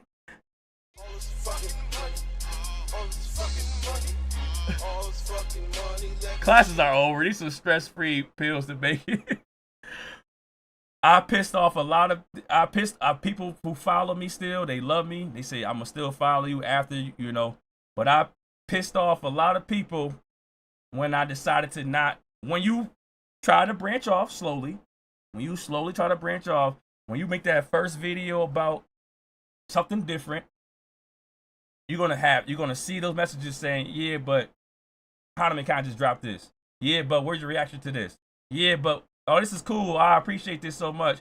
But when you gonna react to, oh yeah, I love this so much. This is nice. But when you gonna react to this? When you gonna react to, oh yeah, this is really dope that you're doing right now. When you gonna react to this? And they gonna keep on in your comments. They gonna keep on letting you know, hey, this is dope. I like that you did this right here. I like seeing this side of you. But, and then when you start seeing, like, oh shit, I'm trying to freaking I want to give you what you want, but I'm also trying to do what I want. I'm gonna just say my experience, and I could be wrong. They act like they understand, right? But it doesn't follow what they're saying though. They want to tell you that they appreciate you for branching off, but immediately they get disappointed. They're not angry all the time. They're disappointed that you are not freaking covering as much as you should. And that's where it's going to get a little tricky. And it is what it is. You're going to have to just go through the growing pains or just stay. Just stay, have a blast. Be a goddess forever. Be a goddess forever. You're going to probably get all the freaking, you're going to get all the tickets. They're going to give you all the tickets. They're going to give you all the freaking concert shows. You're going to get all the freaking merch. Everybody going to give you everything for you to be the goddess. You're going to be the goddess of freaking K-pop reactions where they freaking cater to your every need and they're going to give you every freaking blessing, every freaking merch, every freaking ticket, every freaking show. They want to just give you everything. You're going to be able to talk to XG. eventually, Clay Clean, you're gonna be able to talk to XG. It's gonna be inevitable. You're gonna be able to talk to them, right? They're gonna find a way to get you in freaking conversations with an executive there or producer there. You're gonna be really in the mix, in the know, eventually, because you're just the god of the freaking K-pop. So, you are in another realm where I am nowhere near that, and I don't know how you're gonna get out of it. If you want to, you probably don't want to. I don't know how you're gonna freaking try to expand, but I will say when I tried to slowly get out of it, I did get, I don't know how I want to call it backlash, but like friendly, happy for me backlash. Happy that I'm trying to expand. At the same time, where my damn video at? Where my, all right, now you done dropped 2 videos in a row, not talking about XG. Where's the video? The first video, I'm happy for you. The second video, okay, hold on. Where the fuck is my XG video at? And it's like, all right, let me get back to my XG video.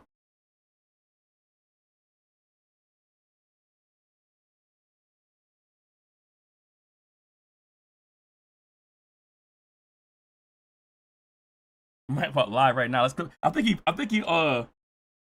doing a premiere. I don't think he live right now. I think it's a premiere, which it may be freaking fresh content. I don't know. Or the major difference between YouTube and Patreon, you get away with the when YouTube pays you off of ads, right?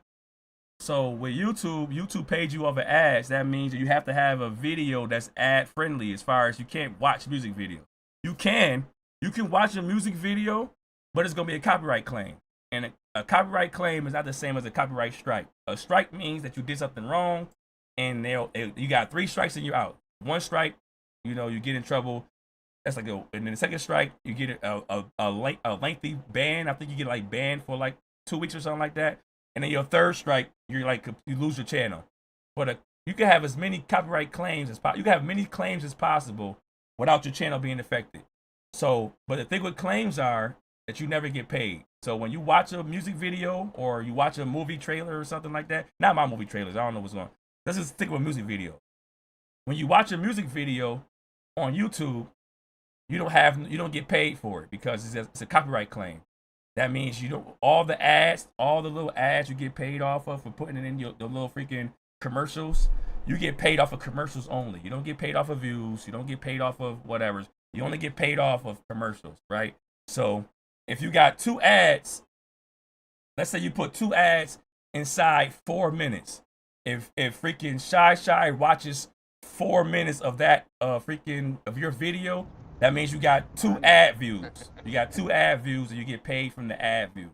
So you want to put your ads like closer to the beginning of your videos. That way you're able to, I'm talking too much right now, but that way you're able to get the most revenue possible where if your artist retention is only like 4 minutes long, make sure you put ads within them 4 minutes, right? But if you have a claim on YouTube as far as watching music, it don't matter about your ads. They take away your ads, you don't get paid for it. The person that gets paid for it is the person music you watch. So if I watch Kendrick Lamar and I get a claim, I don't get paid. Kendrick Lamar gets paid. He's the rightful owner of the music, so he gets paid for it. So with YouTube, when you get a claim, you don't get paid. With Patreon, you don't have ads. There is no ads. There is no views to get paid off of. You're getting paid off of memberships. So anybody that's a membership of your Patreon, it doesn't matter what you watch, you get paid from there. So you're able to watch music videos on Patreon without worrying about claims. You don't have to worry about the YouTube claims. You don't have to worry about Twitch claims. There is no claims for Patreon. Or if it is, I don't know of it. But you can watch a music video on Patreon and then it doesn't freaking cater to ads. It doesn't cater to your actual making money. The way you make money off of Patreon is only the memberships. So if you got a good amount of memberships, you could just be on your Patreon having a blast, reacting to everything, I'm assuming. Movies, TV shows, freaking music, without worrying about claims and not getting paid because you're getting paid through memberships. Whereas to YouTube, you get paid through ads. So if you watch a movie or a freaking music video on YouTube, you get no payment, and it goes to the actual person that owns the freaking music video. So Patreon is just like a outlet for doing whatever you want as far as reacting to content without worrying about your channel being in trouble or worrying about or not worried about you getting paid at all. Now, if you don't care about getting paid, if you don't care about freaking getting paid through YouTube, then by all means have a blast, watch whatever the fuck you want. But if you care about making some type of money out of it, Patreon is more beneficial for you to watch things that has claims. And things that have claims are TV shows, movies, and music.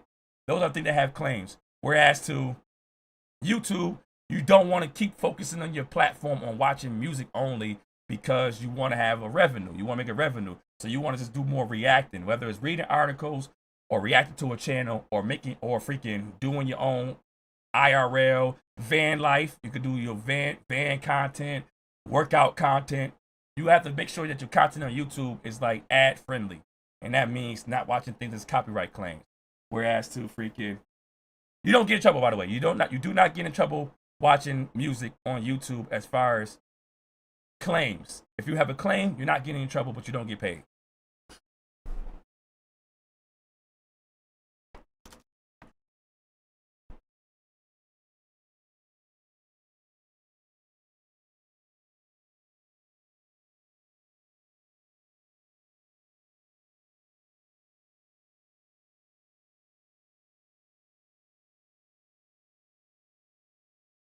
All right, I just spilled a lot of tea.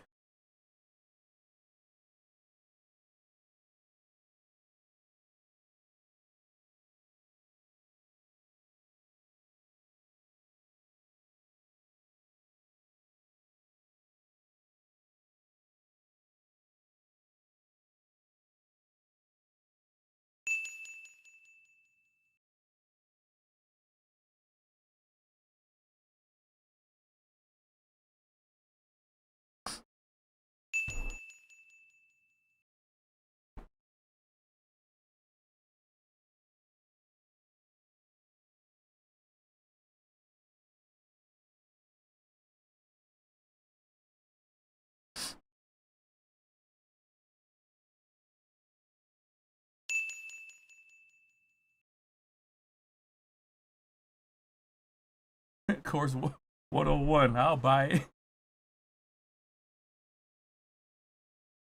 That's it, Maz. He's replacing us. I ain't replacing y'all.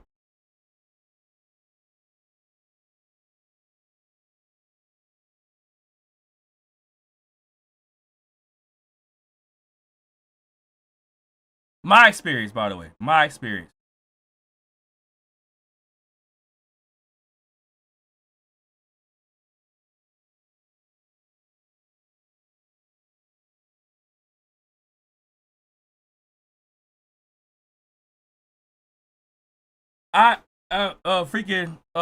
Couch potato, I did want to say it, but I knew where freaking Miss Humming stood at. I knew where her how she felt about, content. So I wasn't gonna tell her. I wasn't gonna tell her ass like, yo, you know what's going on. We know what's going on around you, Miss Hummus. I'm sorry that you just not reaping the benefits of what's going on around you, right? And I've been wanting to say that to her like months ago. I just never did because I already heard how she wanted to make her platform. So I'm like, I ain't saying shit. I ain't saying shit until she asked today. Then I'm like, oh, I've been wanting to tell her ass this shit. I've been wanting to say this for months. I let people, what I like to do, I like, you can follow your own path, figure out your own path. But if you want to ask, figure out your own path, figure everything out, get your feet wet, find your niche. And then, but if you want to ask, all right, I'll tell you.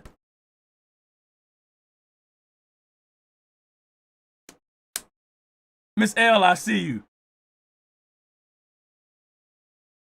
Like, I'm sick of freaking Brooklyn. Like, I'm just sick of Brooklyn. Like, the nerve of her to have so much knowledge upon the world and the nerve of her to have all this journalistic ability. And she could have been. But, by all means, I know you probably have a great job and you out there freaking doing amazing with your job behind the scenes. But the nerve of freaking Brooklyn to have so much knowledge on freaking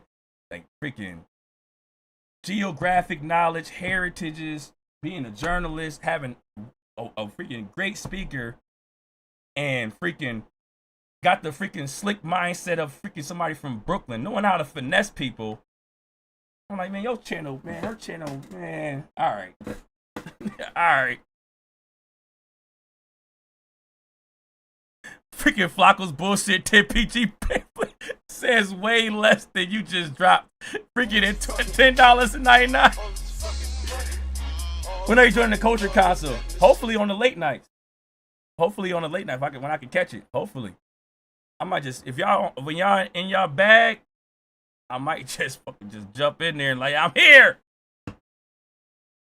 We'll see. I'm gonna go see in the Discord. I'm gonna see her talk to Miss Hummel about the freaking culture council. Go into the Discord and talk to her about it. Who got the creator sounds amazing.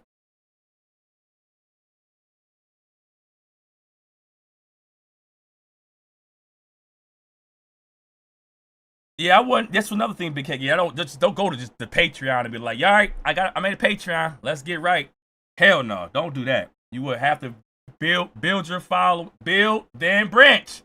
Big Heck, build then branch for sure. Big Heck, you are 100% right. Don't just go over there on Patreon, freaking with nothing. Build then branch. Build then branch. You know what I mean? Make sure you consistently build your channel.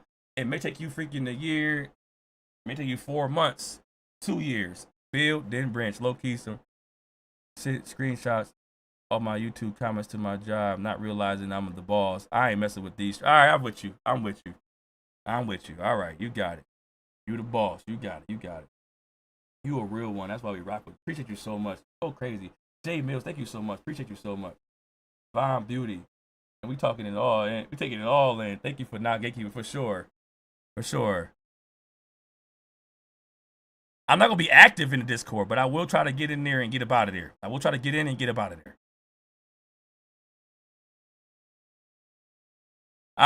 Look to see how slickly I'm getting the artists, but they want XG. It's over. It's over. Because XG is like the powerful. They're just better. It's just over. Good job. I can't wait to see you try. I want to see the first video you make when you try. I'm going to be right there with you. I'm going to support you either way. I want to be the first person to see you. I want to see your first video you trying Slay Queen. And then I want to understand the path. This is why when it's all said and done, you're going to be a YouTube OG, triple OG, because you just gain all your supporters and lurkers. Appreciate you so much. I appreciate you so. I'm gonna try and ting too. I'm gonna try and ting though. Go crazy. Appreciate y'all. By the way, you know what I mean? This information, you know, take it with a grain of salt. This is only the path that I went through. This is my path. But me understanding the algorithm and me on this path and understanding the algorithm and understanding the viral moments have to be created based off of somebody else saying it. So you just so happen that you got a gold mine. You got a gold mine between MacWap and the hip hop space. You got a gold mine with MacWap and freaking Glasses. It's a gold mine when you want to be talking about Streamer University. That's why everybody stopped doing what they doing to be a part of Streamer University. Because it's a gold mine. Viral moments happen live stream, and you could be the first person to talk about it. It is what it is, you know. So I'm happy that this space is so easy to make content because I was struggling to get mine going.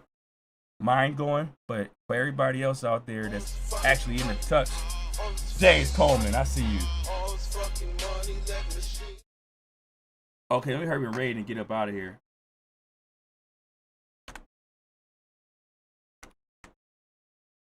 I don't know about freaking MacWap's Twitch. I could raid Cousin Bees. I gotta log into MacWap's Twitch.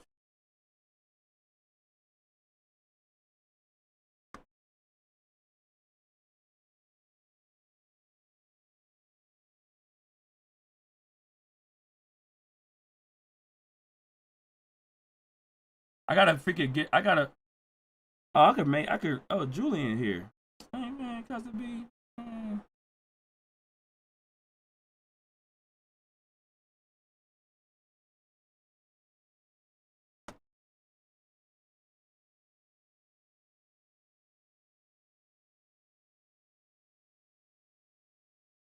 Is he froze? Oh, his thing just lagging. Don't even go up in here. His shit lagging, y'all. Don't even go in this raid. His shit lagging.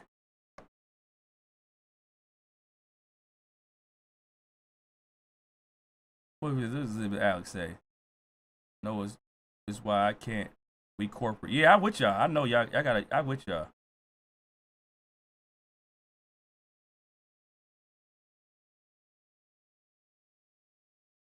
Yo, chill, That's good enough. bitch.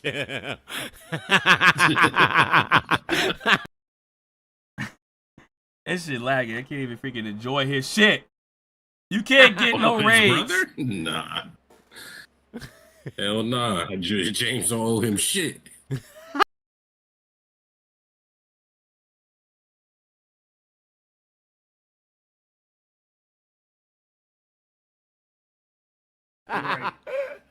Jeez. No, what, James, you're right. I'm out of here. Wait.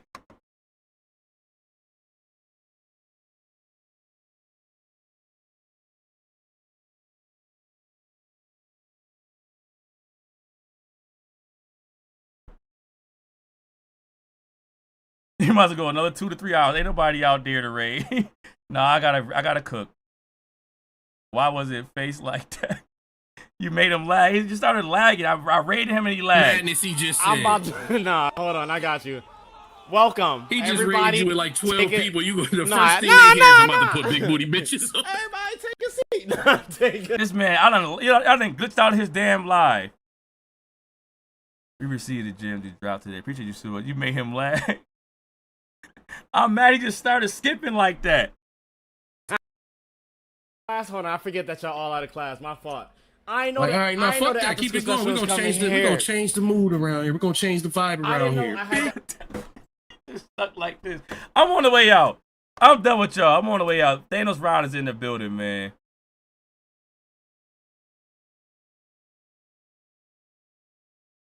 I gotta get in the shower so my hubby doesn't leave me. Oh, yeah. You gotta get right. You gotta get right. You gotta go down with the go down. Yep, we on the way out. You gotta get right. You probably just been avoiding him for all week. Yep, get your butt right. All right, we are on the way out.